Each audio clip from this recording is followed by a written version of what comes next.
तो सभी भाई और बहनों को मेरी तरफ से जय श्री राम। उम्मीद करता हूँ सभी लोग एकदम बढ़िया होंगे और वेल आगे भी बढ़िया ही रहना। तो चलो बिना ज्यादा बातचीत को आगे बढ़ाए मांगा को स्टार्ट करते हैं। लेकिन इसके बारे में मैं तुम्हें थोड़ा सा बता दूं, ये मांगा आपको यूट्यूब पे थोड़ा सा एक्सप्लेन देखने के लिए मिल जाएगा, जो कि लगभग 10 चैप्टर के अप्रोक्स होंगे। बट मेरा यकीन मानो ये मांगा काफी ज्यादा बढ़िया है और इसे काफी पहले ही इनकम्प्लीट छोड़ दिया गया है, जिस वजह से ये मांगा ऑन गोइंग नहीं है। ये मांगा कंप्लीट हो चुकी है मांगा राइटर्स की तरफ से, जिसके पूरे 320 एपिसोड हैं। तो अब आप लोग आराम से बैठकर पूरे महीने तक के लिए एक न्यू मांगा को एंजॉय कर सकते हो। और वेल मुझे भी इसकी स्टोरी के बारे में ज्यादा कुछ भी नहीं पता, तो आप सबके साथ साथ में मैं भी इस मांगा को एक्सप्लेन करते हुए एंजॉय करूंगा। तो चलो बिना ज्यादा बातचीत को बढ़ाए बढ़ते हैं अपने न्यू वाले मांगा की तरफ। एपिसोड की स्टार्टिंग में हम यहाँ पर देखते हैं कोई बोलता है हम बिल्कुल मॉन्स्टर्स के बीचों बीच फंस गए हैं। उसके बाद हम देखते हैं एक लड़के और एक लड़की को, जिसके बाद यहाँ पर लड़की बोलने लगती है क्या हम लोग यहाँ पर मरने वाले हैं। उसके जवाब में यहाँ पर लड़का बोलता है नहीं। बट हम देखते हैं वो जितने भी मॉन्स्टर्स होते हैं वो सभी अचानक से ही इन दोनों पर अटैक कर देते हैं। एंड उसके बाद फिर लड़का वापस से बोलता है हम ऐसे नहीं मर सकते और अब मुझे किसी भी हाल में यहाँ से जिंदा निकलना होगा।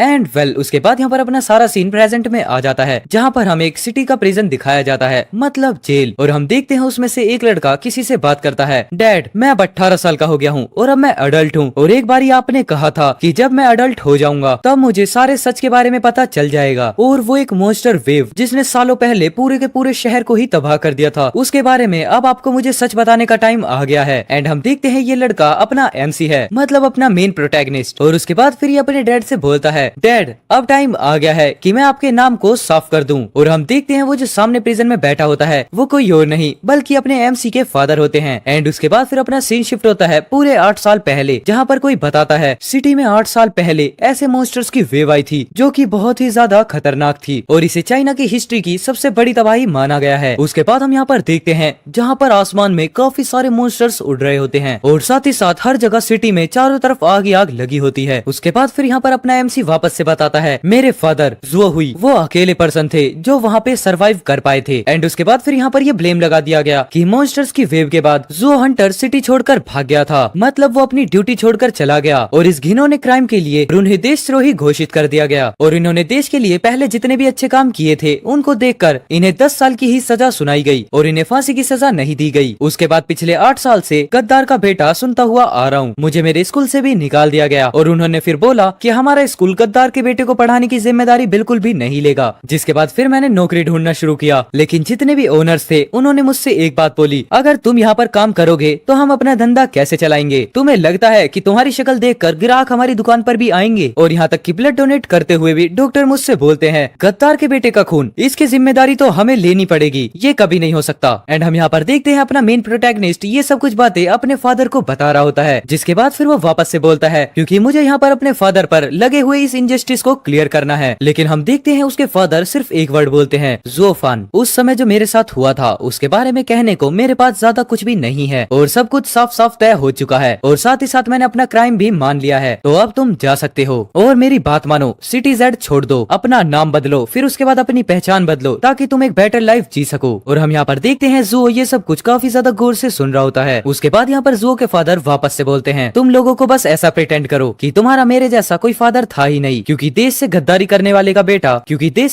करने वाले का बेटा होना आसान नहीं होता। बट हम यहाँ पर देखते हैं इतना सुनने के बाद जो जुओ होता है वो टेबल पर काफी ज्यादा ही जोर से हाथ पटकते हुए बोलता है मैं इस सब पर विश्वास नहीं करता। जिसके बाद फिर वो चिल्लाते हुए बोलता है डैड आप उस टाइप के पर्सन बिल्कुल भी नहीं हो। लेकिन हम यहाँ पर देखते हैं उसके बाद अपना जुओ प्रिजन कॉलिंग सेंटर से बाहर आने लगता है। जिसके बाद यहाँ पर एक प्रिजन गार्ड उसे देखकर बोलता है वो देखो वो बाहर आ गया, ओह ये तो एक टेररिस्ट का बेटा है ना। उसके बाद हम देखते हैं जुओ के पास एक गार्ड जाता है और उसके बाद फिर वो जुओ से बोलता है अगर तुम अगली बार मिलने आते हो तो उसके बदले तुम्हारी फीस को 3 गुना बढ़ा दिया गया है। जिसके बाद यहाँ पर इतना सुनने के बाद जुओ काफी ज्यादा ही शॉक होते हुए बोलता है क्या 3 टाइम्स, ये तो 1000 से भी ऊपर चले जाएंगे, आखिरकार आप इतना ज्यादा क्यों बढ़ा रहे हो। उसके बाद हम देखते हैं वो प्रिजन गार्ड बोलता है ये हमारे हायर सबका डिसीजन है, मतलब सीनियर्स का, और हम तुम्हें तुम्हारे फादर से मिलने की इजाजत दे रहे हैं, यही तुम्हारे लिए बहुत ज्यादा काफी है, क्योंकि आफ्टर ऑल तुम्हारे फादर ने देश से गद्दारी की थी। लेकिन हम देखते हैं इतना सुनने के बाद जो अपना जुओ होता है उसे काफी ज्यादा गुस्सा आने लगता है। जिसके बाद फिर वो सोचता है एक ऐसा पर्सन जिसने अपनी जान को जोखिम में डाला और कंट्री के लिए काउंटलेस कॉन्ट्रीब्यूशंस दिए, आखिरकार फिर वो गद्दार कैसे हो सकते हैं। जिसके बाद हम देखते हैं जुओ को ये सब कुछ सोचते हुए काफी ज्यादा गुस्सा आ रहा होता है और इसके साथ साथ फिर वो बोलता है मैं डेफिनेटली सच का पता लगा कर रहूंगा। जिसके बाद यहाँ पर अपना सीन शिफ्ट होता है और हम देखते हैं जुओ सिटी में आ चुका है और वो चलते चलते सोचता है सिर्फ $450 ही मिलने की फीस हर महीने मेरी जेब को खाली कर देती है और अब तो ये 3 गुना ज्यादा हो गया है। आखिरकार ये सब कुछ अब मैं हैंडल कैसे करूंगा। स्टारफॉल वॉरियर रिजर्व बनाने के बाद मैंने इतने सालों तक मर्सनरी गिल्ड में कुछ पैसे कमाने के लिए ही अपनी जान को दांव पर लगा दिया था। उसके बाद हम देखते हैं इतना बोलने के साथ साथ जू अपने हाथ पर कुछ मैजिक जैसा लेकर आ जाता है और उसके बाद हम देखते हैं वो वापस से बोलता है एक ऑर्डिनरी हेल्थ पर्सन हर चीज में ही फर्स्ट होगा, मतलब हर कैटेगरीज के अंदर, और एक ऑफिशियल स्टारफॉल वॉरियर के एटलीस्ट 10 पॉइंट्स, वो भी सभी कैटेगरीज के अंदर। लेकिन सिर्फ मेरा माइंड और एजिलिटी ही है जो कि 10 से ऊपर है। इस वजह से मेरी सोचने की और मेरे चलने की जो स्पीड है वो थोड़ी ज्यादा तेज है, और जो मेरी फिजिक एंड स्ट्रेंथ है उसके नंबर्स तो पता नहीं पूरे आधे साल से चेंज हुए ही नहीं है। और अगर अब मुझे यहाँ पर अपने फादर के नेम को क्लियर करना है तो मुझे अपनी इन्वेस्टिगेशन को कभी भी नहीं रोकना है। हाँ, मुझे ये बात पता है कि उन्होंने काफी सारी ऐसी चीजें हैं जो कि आज तक मुझे नहीं बताई। खैर चलो छोड़ो, मर्सनरी गिल्ड में जो मैं कमाता हूँ उससे मेरे रहने खाने का खर्चा तो निकल जाता है, और उन सबको निकालने के बाद मेरे पास अराउंड $450 ही बचते हैं। लेकिन अब मुझे इसका 3 टाइम्स पे करना होगा। आखिरकार अब मैं ये सब कैसे मैनेज करूंगा। जहाँ पर इतना सोचने के बाद जो जू होता है वो अपने एक लॉकेट को पकड़ लेता है और उसके बाद फिर वो उसे देखते हुए बोलता है मेरे पास सिर्फ यही एक वैल्यूएबल ऑब्जेक्ट बचा हुआ है जो कि ये नेकलेस है। और उसके बाद फिर वो नेकलेस के बारे में बताते हुए बोलता है मेरी मॉम ने मुझे ये बर्थडे गिफ्ट पर प्रेजेंट दिया था और उन्होंने मुझे बताया था ये जो नेकलेस है वो मीटियोर फ्रेगमेंट से बना है जिस दिन रात को स्टारफॉल हुए थे, मतलब तारे टूटे थे, जिस वजह से जो इसकी कीमत है वो काफी ज्यादा है। एंड हम यहाँ पर देखते हैं इसके अंदर अपने किम की झलक दिख जाती है। एंड अब इसको देखकर किस किस को अपने किम की याद आई है वो मुझे कमेंट में बता देना। एंड उसके बाद हम फिर देखते हैं ये अपने नेकलेस को पकड़ते हुए बोलता है क्या मुझे ये सेल कर देना चाहिए। एंड इतना सोचने के बाद ही फिर वो अपने गाल पर एक जोरदार थप्पड़ मारता है और उसके बाद बोलता है आखिरकार मैं ऐसा सोच भी कैसे सकता हूँ, मुझे अब जाकर मर्सनरी गिल्ड के अंदर हाई रैंक मिशन को करना होगा। और उसी के बाद फिर यहाँ पर हमारा सीन शिफ्ट होता है सिटी जेड के मर्सनरी हॉल के अंदर, जहाँ पर सभी लोग जुओ के आते ही बोलते हैं क्या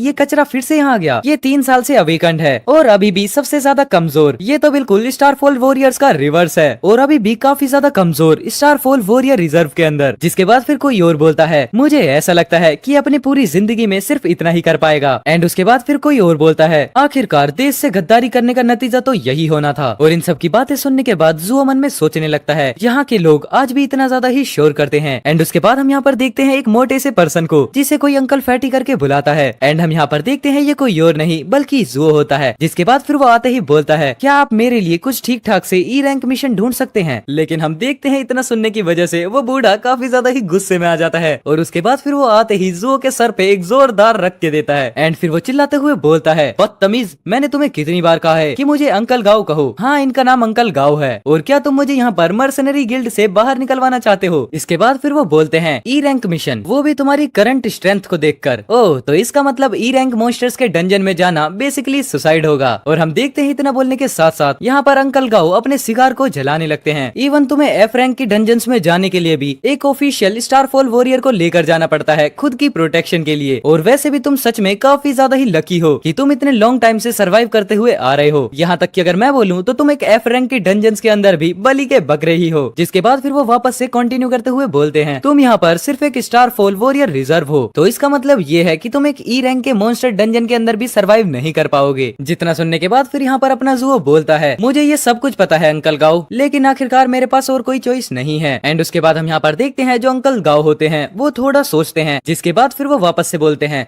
यहाँ मेरे पास एक ई रैंक का काम है, इस चीज के पैसे भी अच्छे मिलेंगे, जहाँ पर जो ये ग्रुप है वो स्काउट को ढूंढ रहा है। लेकिन हाँ, ये साथ ही साथ एक ई रैंक का मॉन्स्टर डंजन है जो कि उन्हें साफ करने का मिशन मिला हुआ है। एंड ये यहाँ पर काफी ज्यादा ही खतरनाक हो सकता है। एंड इतना बोलने के बाद फिर यहाँ पर जो अंकल गाओ होते हैं वो जुओ को एक लेटर दे देते हैं, जिसे देखने के बाद फिर यहाँ पर जुओ बोलता है ये तो $3000 हैं। एंड हम यहाँ पर देखते हैं इतना पढ़ने के बाद जो जुओ होता है वो अपने अंकल के पैर में पड़ जाता है और बोलता है अंकल गाओ आई लव यू। मतलब इसकी कुछ ना कुछ हरकतें तो अपने किम वाली हैं, बेचारा बहुत ज्यादा ही अभी गरीब है। एंड उसके बाद हम देखते हैं अंकल गाओ बोलते हैं ये पार्टी मुझे थोड़ी सी अजीब लग रही थी, तो अपनी आंखें हमेशा खुली रखना। जिसके बाद हम देखते हैं जुओ को, जिसको वापस से अंकल गाओ ने एक पंच दिया था रख के। एंड जुओ फिर बोलता है ओके मैं समझ गया। एंड वेल उसके बाद यहाँ पर अपना सीन शिफ्ट होता है एक मॉल पर, जहाँ हंटर्स के कपड़े मिलते हैं। और उसके बाद हम देखते हैं अपने जुओ को, जिसने नए नए आउटफिट्स पहन लिए होते हैं। और उसके बाद फिर वो सोचता है एक ई रैंक के डंजन को साफ करने के मिशन के लिए वो सभी स्टारफॉल वॉरियर्स हैं या फिर नोविस रैंक या उससे भी अबव। एंड उसके बाद हम यहाँ पर देखते हैं अपने जुओ का एक काफी ज्यादा ही ओपी वाला लुक अपने हंटर्स ड्रेस में। एंड वो वापस से पोज मारते हुए बोलता है मुझे बस यहाँ पर काफी ज्यादा अच्छे से ही स्काउटिंग करनी है, जिसके बाद मुझे अच्छा खासा पैसा भी मिलेगा। एंड उसके बाद बाद हम देखते हैं जो कहीं तो पहुंच जाता है जहां उसके सामने एक पार्टी खड़ी होती है और उसे दूर से ही देखने के बाद जो बोलता है मुझे ऐसा लगता है कि इस बार मुझे उठाया जाएगा। और वो यहाँ पर धीरे धीरे करके आगे बढ़ ही रहा होता है, लेकिन तभी उस टीम में से एक लड़की उसे नोटिस करती है एंड उसके बाद फिर वो बोलती है ओह तो तुम स्काउट हो जिसे अंकल गांव ने रिकमेंड किया था। एंड इतना बोलने के बाद फिर वो अपना इंट्रोडक्शन देते हुए बोलती है मैं इस कॉम्बैट पार्टी की लीडर हूँ और मेरा नाम है मो यिनयुए, जिसे हम मुंह करके बुलाने वाले हैं क्योंकि इसका नाम सच में काफी ज्यादा ही डिफिकल्ट है। एंड उसके बाद हम यहाँ पर देखते हैं जो ये सब कुछ सुनने के बाद उसको काफी ज्यादा शौक होते हुए देखता है एंड फिर मन में सोचता है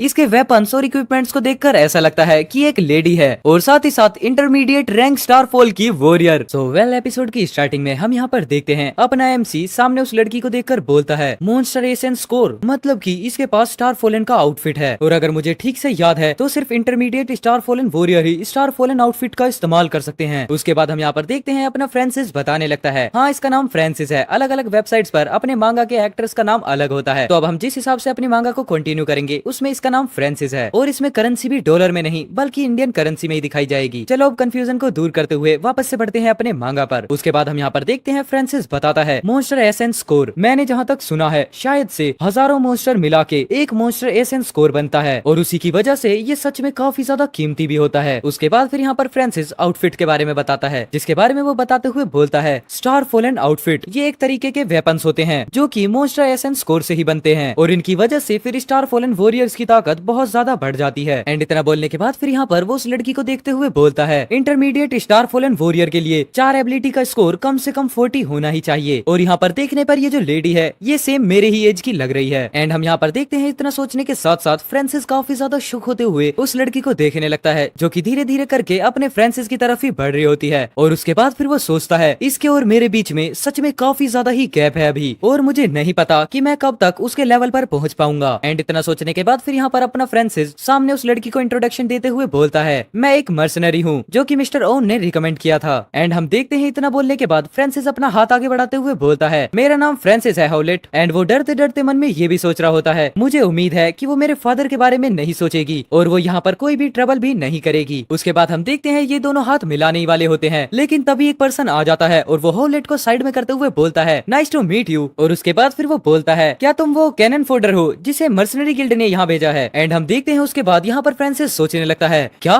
कैनन फोल्डर। और उसके बाद हम देखते हैं वो जो दूसरा हंटर होता है वो अपने फ्रांसिस का हाथ काफी ज्यादा जोर से ही दबाने लगता है जिसे देखने के बाद यहाँ पर फ्रांसिस सोचता है ये सच में काफी ज्यादा ही दर्द कर रहा है। लेकिन हम देखते हैं तभी वहाँ पर कोई आता है और वो बोलता है बहुत हुआ नाइजिल। एंड इस कन्वर्सेशन के बीच हमें पता चलता है उस हंटर का नाम नाइजिल होता है जिसके बाद हमें दिखाया जाता है यहाँ पर एक बूढ़े पर्सन को जो कि बोलता है क्या तुम्हें यहाँ पर स्टारफॉलन वॉरियर रिजर्व के अंदर एक मेंबर को बुली करना शर्मनाक नहीं लगता। उसके बाद हम देखते हैं नाइजिल फ्रांसिस का हाथ छोड़ते हुए हंसते हुए बोलता है ये तो सिर्फ एक छोटा सा मजाक था, प्लीज इसका बुरा मत मानना बाय द वे। एंड इतना बोलने के साथ ही हम यहाँ पर देखते हैं फ्रांसिस को जिसे नाइजिल के ऊपर अब काफी ज्यादा ही गुस्सा आ रहा होता है और उसके बाद नाइजिल अपनी बात को कंटिन्यू करते हुए बोलता है अगर तुम्हें कोई दिक्कत ना हो तो प्लीज साइन कर दो। जिसके बाद हम देखते हैं काफी ज्यादा ही स्पीड में चीज अपने फ्रांसिस की तरफ आ रही होती है और हम यहाँ पर देखते हैं वो फ्रांसिस को बस लगने ही वाली होती है लेकिन हम देखते हैं अपने फ्रांसिस को जो कि काफी ज्यादा स्टाइल में उसको रोक देता है और इसे देखने के बाद यहाँ पर नाइजिल सोचता है क्या कितनी तेज रिएक्शन है। और उसके बाद फिर हैवलेट को देखते हैं जो कि सोचती है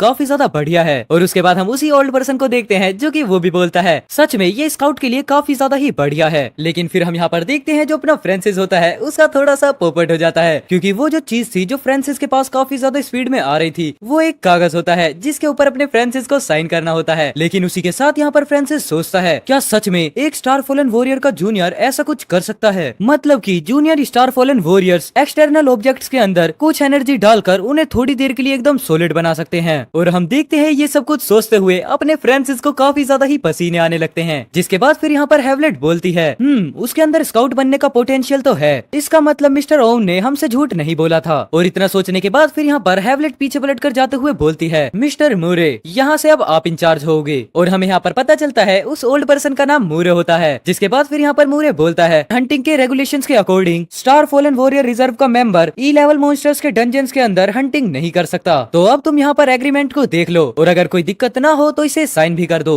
जिसके बाद हमें पता चलता है ये सब कुछ बातें मूरे अपने फ्रांसिस को ही बोल रहे होते हैं। एंड फिर यहाँ पर फ्रांसिस भी अपनी आंखें खोलते हुए आसपास देखते हुए बोलता है। तो टोटल 6 पीपल्स हैं और उनमें से भी ज्यादातर जूनियर स्टार फॉलन वॉरियर्स हैं, जिसके साथ साथ उनके पास काफी ज्यादा ही बढ़िया वाले हथियार भी हैं और 2 intermediate star fallen warriors star fallen outfits के साथ हैं। एंड उसके बाद हम यहाँ पर देखते हैं ये सब कुछ सोचते हुए अपना फ्रांसिस काफी ज्यादा खुश होता है और वो साथ ही साथ सोचता है मुझे ऐसा लगता है कि ये जो टीम है ये ई लेवल के मॉन्स्टर से काफी ज्यादा ही ताकतवर है। और इतना सोचने के साथ साथ यहाँ पर फ्रांसिस अपने एग्रीमेंट पर साइन भी कर देता है, जिसका रिवॉर्ड हमें करेंसीज के अंदर 20,000 बताया जाता है। एंड फिर उसके साथ साथ यहाँ पर फ्रांसिस साइन करते हुए भी सोचता है मैं तो सच में यहाँ पर काफी ज्यादा लकी हूँ, क्योंकि अब मैं यहाँ पर बिना एफर्ट्स डाले भी पैसे कमा सकता हूँ। और फिर हम देखते हैं मूरे को, जो कि काफी ज्यादा चिल्लाते हुए बोलते हैं क्या सभी के वेपन्स रेडी हैं? तो चलो अब चलते हैं। और हम यहाँ पर देखते हैं पूरी की पूरी एक टीम को, जिसके अंदर अभी हमारा 4 लोगों से इंट्रोडक्शन हो चुका है एंड 2 अभी बाकी हैं। और फिर हम देखते हैं यहाँ पर कोई बताता है हम ई लेवल मॉन्स्टर के डंजन के अंदर एंटर हो चुके हैं। और उसके बाद हम देखते हैं यहाँ पर कोई वापस से बोलता है दुनिया बदलने के बाद जहाँ इंसान रहते थे उन जगहों को बाहर के मॉन्स्टर्स ने अपने कब्जे में कर लिया, जिस वजह से वो जितनी भी प्लेसेस थी वो सभी ह्यूमन बींग्स के लिए बंद हो गयी और उन पर काफी ज्यादा ही रिस्ट्रिक्शन भी लग गयी। जहाँ पर हम देखते हैं एक सिटी को जिसके अंदर अब काफी ज्यादा ही मॉन्स्टर्स रहते हैं। और उसके बाद वापस से कोई बताता है जितने भी हीट वेपन्स होते हैं वो सिर्फ म्यूटेड मॉन्स्टर्स के ऊपर थोड़ा ही इफेक्ट दिखाते हैं, मतलब उनसे कोई खास फर्क नहीं पड़ता। और कुछ कुछ मॉन्स्टर्स तो बुलेट और पॉइजन गैस तक को भी आराम से झेल जाते हैं। जहाँ पर हम देखते हैं एक काफी ज्यादा बड़े वाले स्नेक को, जिसके ऊपर काफी सारी गन से अटैक हो रहा होता है एंड साथ ही साथ वहाँ पर पॉइजन गैस भी फैलाई गई होती है, लेकिन फिर भी उस पर कोई खास फर्क नहीं पड़ता। लेकिन फिर यहाँ पर बताया जाता है मॉन्स्टर्स से जितने भी मटेरियल निकलते हैं उनसे हथियार बनाए जाते हैं और फिर वही हथियार मॉन्स्टर को नुकसान पहुँचाने में या फिर उन्हें मारने में काफी ज्यादा ही हेल्प करते हैं। इस वजह से फिर जितने भी कोल्ड वेपन्स थे वो सभी वापस से काफी ज्यादा पॉपुलर हो गए। और जो यहाँ पर सीनियर मॉन्स्टर्स होते हैं उनका सामान काफी ज्यादा कीमती होता है और आजकल जितने भी सीनियर स्टार फॉलन वॉरियर्स होते हैं वो सभी वेल्थ एंड पावर के सिंबल बने हुए हैं। बट हम यहाँ पर देखते हैं उसके बाद अपना सीन शिफ्ट होता है, जहाँ पर बताया जाता है ब्राउन सिटी में ई लेवल मॉन्स्टर लेयर। ये ब्राउन सिटी का डाउनटाउन एरिया हुआ करता था, लेकिन अब मॉन्स्टर्स के घूमने की वजह से ये काफी ज्यादा खतरनाक इलाका बन गया है। एंड उसके बाद हम देखते हैं यहाँ पर अपने फ्रांसिस को, जो कि छुपते हुए मॉन्स्टर्स को देख रहा होता है और उसके साथ साथ फिर वो सोचता है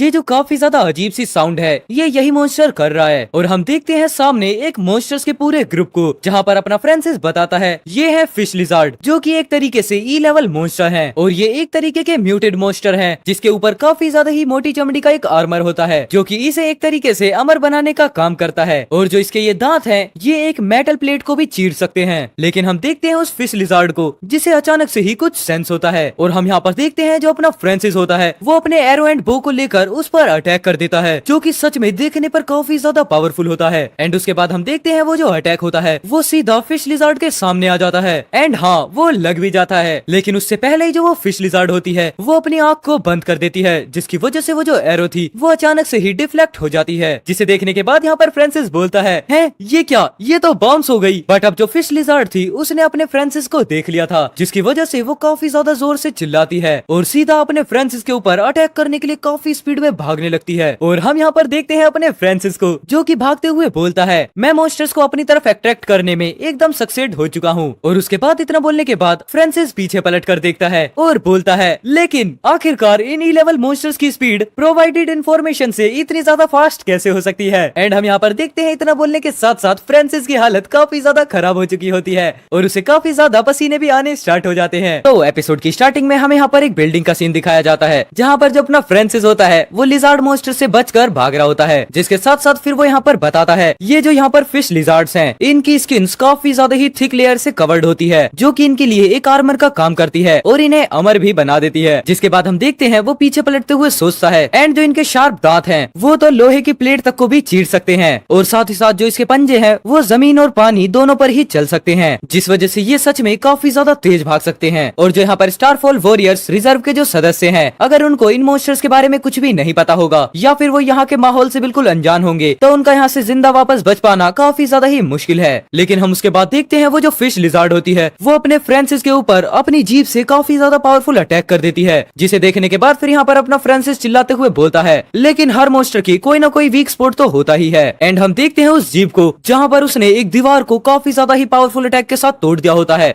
बट बढ़िया बात ये होती है कि अपना फ्रांसिस काफी जल्दी ही इसको डॉज कर लेता है, जहाँ पर हम देखते हैं उसके बाद फ्रांसिस भागता हुआ सोचता है मुझे इसके वीक स्पॉट पर अटैक करने के लिए थोड़ा सा चांस ढूंढना पड़ेगा। और उसके बाद हम देखते हैं वो जो फिश लिजार्ड होती है उसने वापस से अपनी जीभ से फ्रांसिस पर अटैक किया होता है। और इस मौके को देखने के बाद यहाँ पर फ्रांसिस बोलता है और अब ये मौका है, जहाँ पर हम देखते हैं वो अपनी बो के अंदर 3 एरोज को रिलोड करता है एंड उसके बाद वो डायरेक्टली उस पर अटैक करते हुए बोलता है जो मुझे पहले इन्फॉर्मेशन मिली थी उसके अकॉर्डिंग इस फिश लिजार्ड की कमजोरी इसकी आंखें हैं और साथ ही साथ ये लंबी वाली जीभ। एंड इतना बोलने के साथ ही हम यहाँ पर देखते हैं जो फ्रांसिस होता है वो अटैक कर देता है और उसके वो अटैक सीधा जाकर लिजार्ड की जीभ के बिल्कुल आर पार हो जाते हैं, जिसे देखने के बाद यहाँ पर फ्रांसिस खुश होते हुए बोलता है क्या ये उसे लग गए। मुझे ऐसा लगता है जैसे जो रिजर्व मेंबर्स होते हैं अगर वो भी इन मॉन्स्टर्स को जानते हो तो वो भी आराम से ई लेवल के मॉन्स्टर्स को हरा सकते हैं। जिसके बाद हम देखते हैं वो जो फिश लिजार्ड मॉन्स्टर होता है उसकी जीभ पर वो एरोज लग चुकी होती हैं, लेकिन हम नोटिस करते हैं धीरे धीरे करके वो एरोज उसकी जीभ से बाहर निकल जाती हैं, जिसे देखने के बाद यहाँ पर जो अपना फ्रांसिस होता है वो एकदम से सुन पड़ जाता है और उसके बाद फिर वो सोचता है यार तीर बाहर निकल गए। एंड इतना सोचने के बाद फिर हम यहाँ पर देखते हैं वो जो लिजार्ड मॉन्स्टर होता है वो डायरेक्ट यहाँ पर फ्रांसिस के ऊपर अटैक करने के लिए आगे बढ़ जाता है और उसे देखने के बाद यहाँ पर फ्रांसिस सोचता है एक नॉर्मल वेपन से इसके वीक स्पॉट्स पर अटैक करने के बावजूद इस पर उसका कोई भी इफेक्ट नहीं पड़ता। एंड उसके बाद हम देखते हैं वो जो फिश लिजार्ड मॉन्स्टर होता है वो डायरेक्ट ही फ्रांसिस के ऊपर अटैक कर देता है, बट हम यहाँ पर देखते हैं फ्रांसिस की स्पीड अच्छा होने की वजह से वो काफी ज्यादा तेजी से उस अटैक को डॉज कर लेता है। एंड उसके बाद फिर वो पीछे पलट कर सोचता है क्या ये ई लेवल मॉन्स्टर की पावर है, इसकी स्पीड तो सच में काफी ज्यादा फास्ट है, अगर मेरी रिएक्ट करने में थोड़ा सा भी टाइम लग जाता तो मैं यहाँ पर मारा जा सकता था। उसके बाद हम देखते हैं जो अपना फ्रांसिस होता है वो अपने एक एग्जिट की तरफ बढ़ने लगता है और वहीं पर ऊपर से उस पर वापस से फिश लिजार्ड मॉन्स्टर अटैक करने के लिए बैठा होता है। एंड उसके बाद वो डायरेक्टली अटैक कर भी देता है, लेकिन हम देखते हैं वापस से यहाँ पर फ्रांसिस उस अटैक को डॉज कर देता है और उसके बाद फिर वो बोलता है मैं सच में इस बार भी काफी ज्यादा लकी था, वरना बस मैं मारा ही गया था।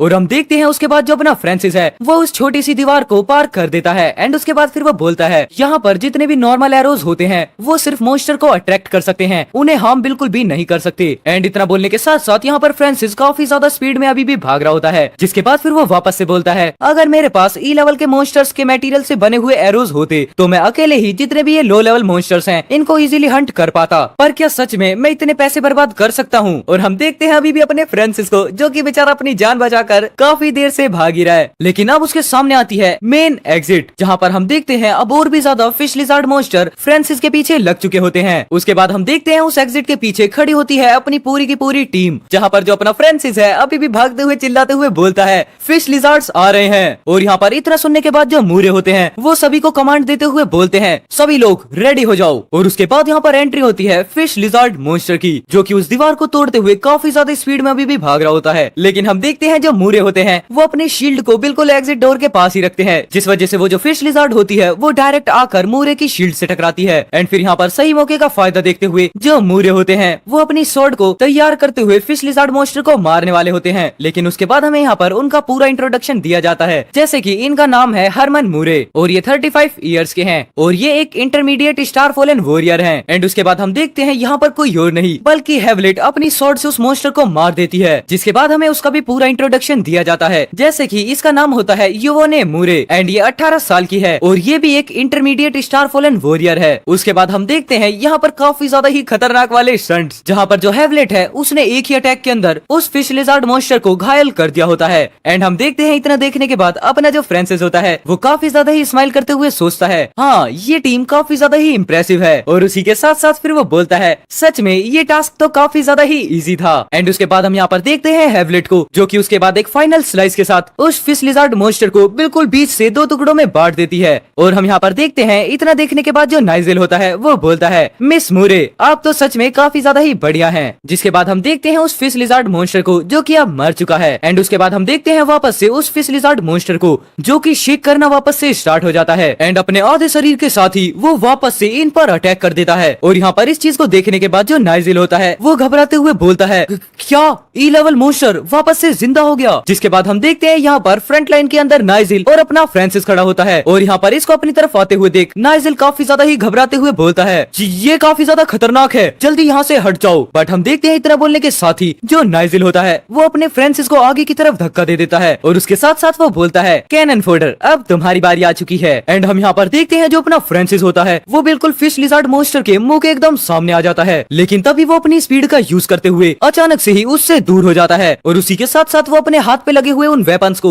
या फिर बोले छोटे छोटे एरोस को उस मॉन्स्टर की तरफ फेंक देता है। एंड उसकी वजह से वो जो मॉन्स्टर होता है उसे बिल्कुल भी रिएक्ट करने का टाइम नहीं मिलता और वो छोटी एरो जाकर सीधा उसकी आंख पर लगती है एंड बाकी बचा हुआ काम अपनी हैवलेट कर देती है, जहाँ वो वापस से सीधा जाते ही उस मॉन्स्टर पर एक और स्लाइस अटैक कर देती है, जिसके बाद हमें यहाँ पर दिखाया जाता है सिर्फ खून और साथ ही साथ उस खून की छींटे अपने फ्रांसिस पर भी आती हैं। बट उसके बाद हम देखते हैं जो फ्रांसिस का पेंडेंट होता है वो काफी ज्यादा ही ग्लो करते हुए बोलता है, तुमने पहली बार ई लेवल के मॉन्स्टर को मारा है, जिस वजह से जो सिस्टम है वो एक्टिवेट हो चुका है और वो अपने आप को अब होस्ट के अकॉर्डिंग स्टार्ट कर रहा है, प्लीज थोड़ा सा वेट करें। एंड उसके बाद हम देखते हैं यहाँ पर ये सब कुछ सुनने के बाद जो अपना फ्रांसिस होता है वो काफी ज्यादा शॉक हो जाता है और उसके बाद फिर वो बोलता है, क्या आखिरकार ये कैसी आवाज थी, क्या ये कोई इल्यूजन था? एंड वेल यहाँ पर अपने मांगा के अंदर अपने फ्रांसिस का सिस्टम भी एक्टिवेट हो चुका है, जहाँ पर अब मांगा में आगे बढ़ने पर और भी ज्यादा इंटरेस्टिंग वाला मजा आने वाला है। तो प्लीज इसी बात पर वीडियो को लाइक कर देना। चलो कंटिन्यू करते हैं। फिर उसके बाद हम यहाँ पर देखते हैं हैवलेट को जो कि नाइजेल से बोलती है, नाइजेल तुम इस मॉन्स्टर की क्रॉप से डील करो और उसके एसेंस स्कोर को निकाल लो। और उसके बाद हम देखते हैं यहाँ पर अपने फ्रांसिस को जो कि एक पिलर के सहारे बैठा होता है, लेकिन उसके बाद हम यहाँ पर देखते हैं नाइजेल को जो कि बोलता है, क्या सच में ये मेरा काम नहीं है? बट उसके बाद हम यहाँ पर देखते हैं हैवलेट को जो कि काफी ज्यादा ही गुस्से में बोलती है, क्या तुम्हें सच में ये लगता है कि जो भी तुमने किया है क्या उसके बारे में मैं नहीं जानती? एंड इतना बोलने के साथ साथ वो यहाँ पर अपने सोर्ड को भी पकड़ लेती है। एंड वेल उसके बाद यहाँ पर अपना सीन शिफ्ट होता है, जहाँ पर हम देखते हैं जितने भी जूनियर स्टारफॉलन वॉरियर्स होते हैं वो सभी आग जलाकर आसपास बैठे होते हैं। लेकिन उसके बाद यहाँ पर अपनी हैवलेट फ्रांसिस के पास जाती है और बोलती है, ये हमारा न्यू टाइप का एक आर्मर राशन है जो कि तुम्हारी एनर्जी को काफी ज्यादा ही क्विकली रिस्टोर कर देगा, लो थोड़ा सा ले लो। एंड उसी के साथ साथ फिर यहाँ पर हैवलेट बोलती है, तुम सच में काफी ज्यादा ही बढ़िया स्काउट हो। जिसे सुनने के बाद यहाँ पर जो अपना फ्रांसिस होता है वो काफी ज्यादा खुश होते हुए बोलता है, आपका काफी ज्यादा शुक्रिया। एंड फिर वो मन में सोचने लगता है, ये बाहर से जितनी ज्यादा रफ दिखती है सच में ये उतनी है नहीं। और हम देखते हैं वहाँ पर नाइजेल को जो कि उस मॉन्स्टर की क्रॉप्स को इकट्ठा करने का काम कर रहा होता है। और उसके बाद फिर वो बोलता है, फ्रांसिस मुझे तुमसे बिल्कुल भी एक्सपेक्टेशंस नहीं थी कि तुम मॉन्स्टर्स को अपनी तरफ अट्रैक्ट करने में इतने ज्यादा बढ़िया होगे। जिसके साथ साथ वो अपने मन में सोच रहा होता है,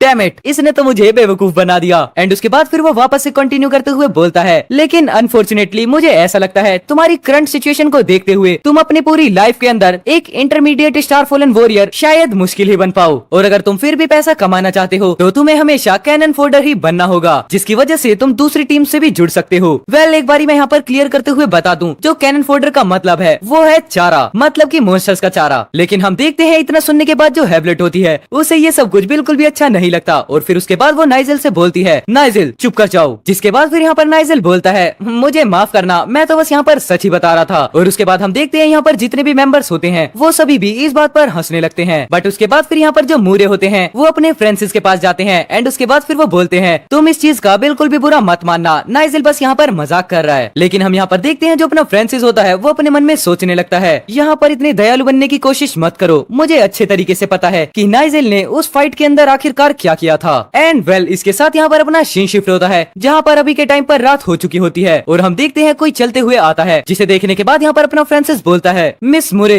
मैं यहाँ पर गार्डिंग कर रहा हूँ तो प्लीज आप जाकर रेस्ट कर लीजिए, क्योंकि वैसे भी इस बैटल के अंदर मैं ज्यादा हेल्प तो नहीं कर पाया। बट हम देखते हैं उसके बाद यहाँ पर हैवलेट बोलती है, हमारे एग्रीमेंट के अकॉर्डिंग हमें पेट्रोलिंग के लिए 2 पीपल्स की जरूरत होती है, तो बस मैं यहाँ पर अपने एग्रीमेंट को ही फॉलो कर रही हूँ। और इतना सुनने के बाद यहाँ पर जब अपना फ्रांसिस होता है फिर वो बोलता है, हाँ तुम्हारे एसेंट से मुझे ऐसा लगता है कि तुम जारिन सिटी से हो, लेकिन आखिरकार आप यहाँ पर ई लेवल मॉन्स्टर्स के लायर्स में कर क्या रही हैं, जो कि ज़ेल्फरी सिटी में है। उसके बाद हमें यहाँ पर बताया जाता है जो ज़ेरिन सिटी है वो नॉर्थ में है, जहाँ पर सबसे पहले ही मॉन्स्टर्स अपीयर हुए थे और उसके बाद धीरे धीरे उनकी तादाद बढ़ती ही चली गई। लेकिन हम देखते हैं उसके बाद यहाँ पर हैवलेट बताती हैं, ये जो सिचुएशन है ये मेरे परिवार में एक अडल्ट की ट्रायल है और ये उसी का पार्ट है। और इतना बताने के बाद फिर यहाँ पर हैवलेट बोलती हैं, लेकिन आखिरकार तुम्हारा क्या, तुम्हारा यहाँ पर होना तो काफी ज्यादा ही डेंजरस है। एंड उसके बाद हम देखते हैं फिर अपना फ्रांसिस यहाँ पर बताने लगता है, वो मैं एंड हम देखते हैं ये बात कंप्लीट नहीं हो पाती। उसी के बाद यहाँ पर जहाँ पर ये दोनों खड़े होते हैं वहाँ पर पूरी की पूरी धरती ही एकदम से क्रैक हो जाती है, जिसे देखने के बाद यहाँ पर हैवलेट और फ्रांसिस काफी ज्यादा ही शॉक हो जाते हैं। जिसके बाद हम देखते हैं ये दोनों काफी ज्यादा ही स्पीड में जमीन के नीचे गिरने लगते हैं एंड यहाँ पर ये हेल्प के लिए तो चिल्लाते हैं बट उससे कोई भी फर्क नहीं पड़ता। जिसके बाद हम देखते हैं किसी एक पर्सन को जो कि ठीक उसी गड्ढे के पीछे खड़ा होता है एंड उसके बाद फिर हमें यहाँ पर उसकी एक झलक दिखाई जाती है। सो एपिसोड की स्टार्टिंग में हम यहाँ पर देखते हैं एक जगह को जहाँ पर पटरियां बिछी होती हैं, मतलब वो देखने में एक सबवे लगता है। और उसके बाद हम यहाँ पर देखते हैं अपने फ्रांसिस को जिसने पता नहीं कहाँ से बट चश्मे लगा लिए होते हैं। और उसके बाद फिर वो धीरे धीरे आगे बढ़ते हुए बोलता है, सीरियसली क्या हम यहाँ पर टनल टनल के कोलैप्स होने की वजह से गिर गए हैं और हम बिल्कुल अब उसके ऊपर खड़े हैं। जिसके बाद हम देखते हैं पीछे से हैवलेट भी निकल कर आती है और उसके बाद फिर वो फ्रांसिस से बोलती है, क्या तुमने सब चीजों को अच्छे से चेकआउट कर लिया है कि ये जो टनल थी वो कोलैप्स हुई थी। जिसके बाद हम देखते हैं यहाँ पर फ्रांसिस को, जो कि अच्छे से मेजर करते हुए बताता है, यस मैंने ऐसा कर लिया है और ये कम से कम एटलीस्ट 68 फीट है और मुझे ऐसा लगता है कि शायद से ये जियोलॉजी की वजह से हुआ है। जिसके बाद हम देखते हैं वापस से यहाँ पर फ्रांसिस कंटिन्यू करते हुए बोलता है, अगर हम लोग यहाँ से ऐसे ही नहीं निकल सकते तो हमें दूसरे सबवे एग्जिट के रास्ते को ढूंढना पड़ेगा। जिसके बाद यहाँ पर फिर हैवलेट पूछती है, क्या तुम्हें फिर दूसरे सबवे एग्जिट के बारे में पता है कि वो कहाँ पर है। जिसके बाद हम देखते हैं यहाँ पर फ्रांसिस बोलता है, हाँ मैं इस जगह पर पूरी प्रिपरेशन के साथ आया था और हमेशा ही एक कैनन फोल्डर स्काउट को ये सब चीजें तैयार रखनी चाहिए। एंड इतना बोलने के बाद फिर यहाँ पर फ्रांसिस एक जगह पर पॉइंट आउट करते हुए बोलता है, अगर हमारा रास्ता बिल्कुल क्लियर है तो ये सच में एग्जिट के काफी ज्यादा ही क्लोज है। और उसी के साथ साथ फिर हम यहाँ पर एक मैप को भी देखते हैं जहाँ पर फिर जो अपने फ्रांसिस और हैवलेट है वो धीरे धीरे करके उस रास्ते की तरफ बढ़ने लगते हैं। और साथ ही साथ यहाँ पर फ्रांसिस सोचता है, हम जैसे जैसे आगे बढ़ रहे हैं वैसे वैसे लाइट बढ़ती ही जा रही है, तो इसका मतलब हम लोग सही रास्ते पर हैं। एंड इतना बोलने के बाद यहाँ पर फ्रांसिस फिर हैवलेट को देखते हुए मन में सोचता है, एक इंटरमीडिएट स्टार फॉलन वॉरियर को रात के समय भी काफी ज्यादा बढ़िया दिखाई देता है और उसकी नजर का विजन काफी ज्यादा ही बढ़िया होता है, यहाँ तक कि गॉगल से भी। बट तभी हम यहाँ पर देखते हैं जो हैवलेट होती है वो अचानक से रुक जाती है। एंड उसके बाद फिर यहाँ पर फ्रांसिस अपने गॉगल्स को उतारते हुए बोलता है, आखिरकार क्या हुआ। जिसके जवाब में यहाँ पर हैवलेट बताती है, यहाँ पर ई लेवल मॉन्स्टर आ रहे हैं, वो भी एक से ज्यादा। और यहाँ पर इतना सुनने के बाद जो फ्रांसिस होता है उसकी हालत काफी ज्यादा खराब हो जाती है। जिसके बाद फिर वो बोलता है, लेकिन आखिरकार मुझे ये सब कुछ सुनाई क्यों नहीं दिया। लेकिन हम देखते हैं उसके बाद यहाँ पर हैवलेट बोलती है, इसमें सरप्राइजिंग वाली कोई भी बात नहीं है कि तुम्हें ये सब कुछ सुनाई नहीं दिया, क्योंकि ये बात भी मुझे मेरी स्वॉर्ड नहीं बताई है। एंड हम यहाँ पर देखते हैं वो जो हैवलेट की स्वॉर्ड होती है वो काफी ज्यादा ही ग्लो करने लगती है। एंड उसके बाद फिर यहाँ पर राइटर आता है और वो बताता है वो एक स्टार फॉलन वॉरियर जिसके पास स्वॉर्ड का एसेंस है एंड वो साथ ही साथ काफी सारी स्वॉर्ड्स में मास्टर कर लेता है। तो वो स्टार फॉलन के आउटफिट के साथ कई सारी अलग अलग स्वॉर्ड्स के अंदर भी एकदम मास्टर हो सकता है, जिसकी वजह से फिर वो मॉन्स्टर्स के ऑरा को सेंस कर लेता है और इस एबिलिटी को कहा जाता है एपिस्टेटिक पावर। फिर उसके बाद हम यहाँ पर देखते हैं जहाँ से काफी सारे मॉन्स्टर्स अपने फ्रांसिस और हैवलेट की तरफ बढ़ रहे होते हैं और सच में हम यहाँ पर देखते हैं उनकी तादाद काफी ज्यादा होती है, जिसे देखने के बाद यहाँ पर हैवलेट बोलती है, ये तो काफी ज्यादा हैं। और इसी के साथ फिर वो अपनी स्वॉर्ड को निकालते हुए फ्रांसिस से बोलती है, तो मुझसे थोड़ा दूर ही रहना। और उसके बाद फिर वो लगातार मॉन्स्टर्स पर स्लाइस लगाना स्टार्ट कर देती है। जिसके बाद हम देखते हैं अपना फ्रांसिस बोलता है, क्या मैं मदद करूं। लेकिन उसके जवाब में यहाँ पर हैवलेट काफी ज्यादा चिल्लाते हुए बोलती है, तुम पीछे ही रहना, अगर तुम यहाँ पर आए तो सिचुएशन और भी ज्यादा खराब हो सकती है। जिसके बाद हम देखते हैं इतना सुनने के बाद जो अपना फ्रांसिस होता है वो एकदम शांत हो जाता है। लेकिन उसी के साथ साथ जो हैवलेट है वो अभी भी लगातार मॉन्स्टर्स पर अटैक करे जा रही होती है। जिसके बाद हम देखते हैं उसके अटैकिंग फॉर्म में एक काफी ज्यादा ही ओपी वाला लुक। एंड उसे देखने के बाद यहाँ पर फ्रांसिस सोचता है, ये सच में कितनी ज्यादा ही पावरफुल है, क्या ये इसकी रियल पावर है। एंड उसके बाद हम देखते हैं यहाँ पर कोई आता है और वो बोलता है, अब मैं तुम्हें 1-on-1 कॉम्बैट के बारे में बताऊंगा। जिसके बाद फिर वो लेक्चर देते हुए बोलता है, अगर यहाँ पर कोई एक वॉरियर एक से ज्यादा मॉन्स्टर्स के साथ लड़ता है तो वो सीनियर स्टार फॉलन वॉरियर होता है। एंड हम देखते हैं उसके बाद इसी हिसाब से सभी कैटेगरीज को बांट दिया जाता है, जैसे कि F लेवल को जूनियर स्टार फॉलन वॉरियर से और E लेवल मॉन्स्टर्स को intermediate star fallen warrior and A और D लेवल मॉन्स्टर्स को सीनियर स्टार फॉलन वॉरियर से। एंड उसके बाद हम देखते हैं वापस से अपने फ्रांसिस को, जो कि सोचता है, अगर यहाँ पर कोई एक वॉरियर एक से ज्यादा मॉन्स्टर्स के साथ फाइट करता है तो उसे सीनियर स्टार फॉलन वॉरियर कहा जाता है। और उसी के साथ साथ यहाँ पर जो हैवलेट है वो अभी भी मॉन्स्टर्स से फाइट कर रही होती है। जिसके बाद वो वापस से एक मॉन्स्टर का सर धड़ से अलग कर देती है। लेकिन हम नोटिस करते हैं वो जो सर होता है वो धीरे धीरे करके अपने फ्रांसिस की तरफ ही आगे बढ़ने लगता है, जिसे देखने के बाद यहाँ पर फ्रांसिस चिल्लाकर बोलता है, क्या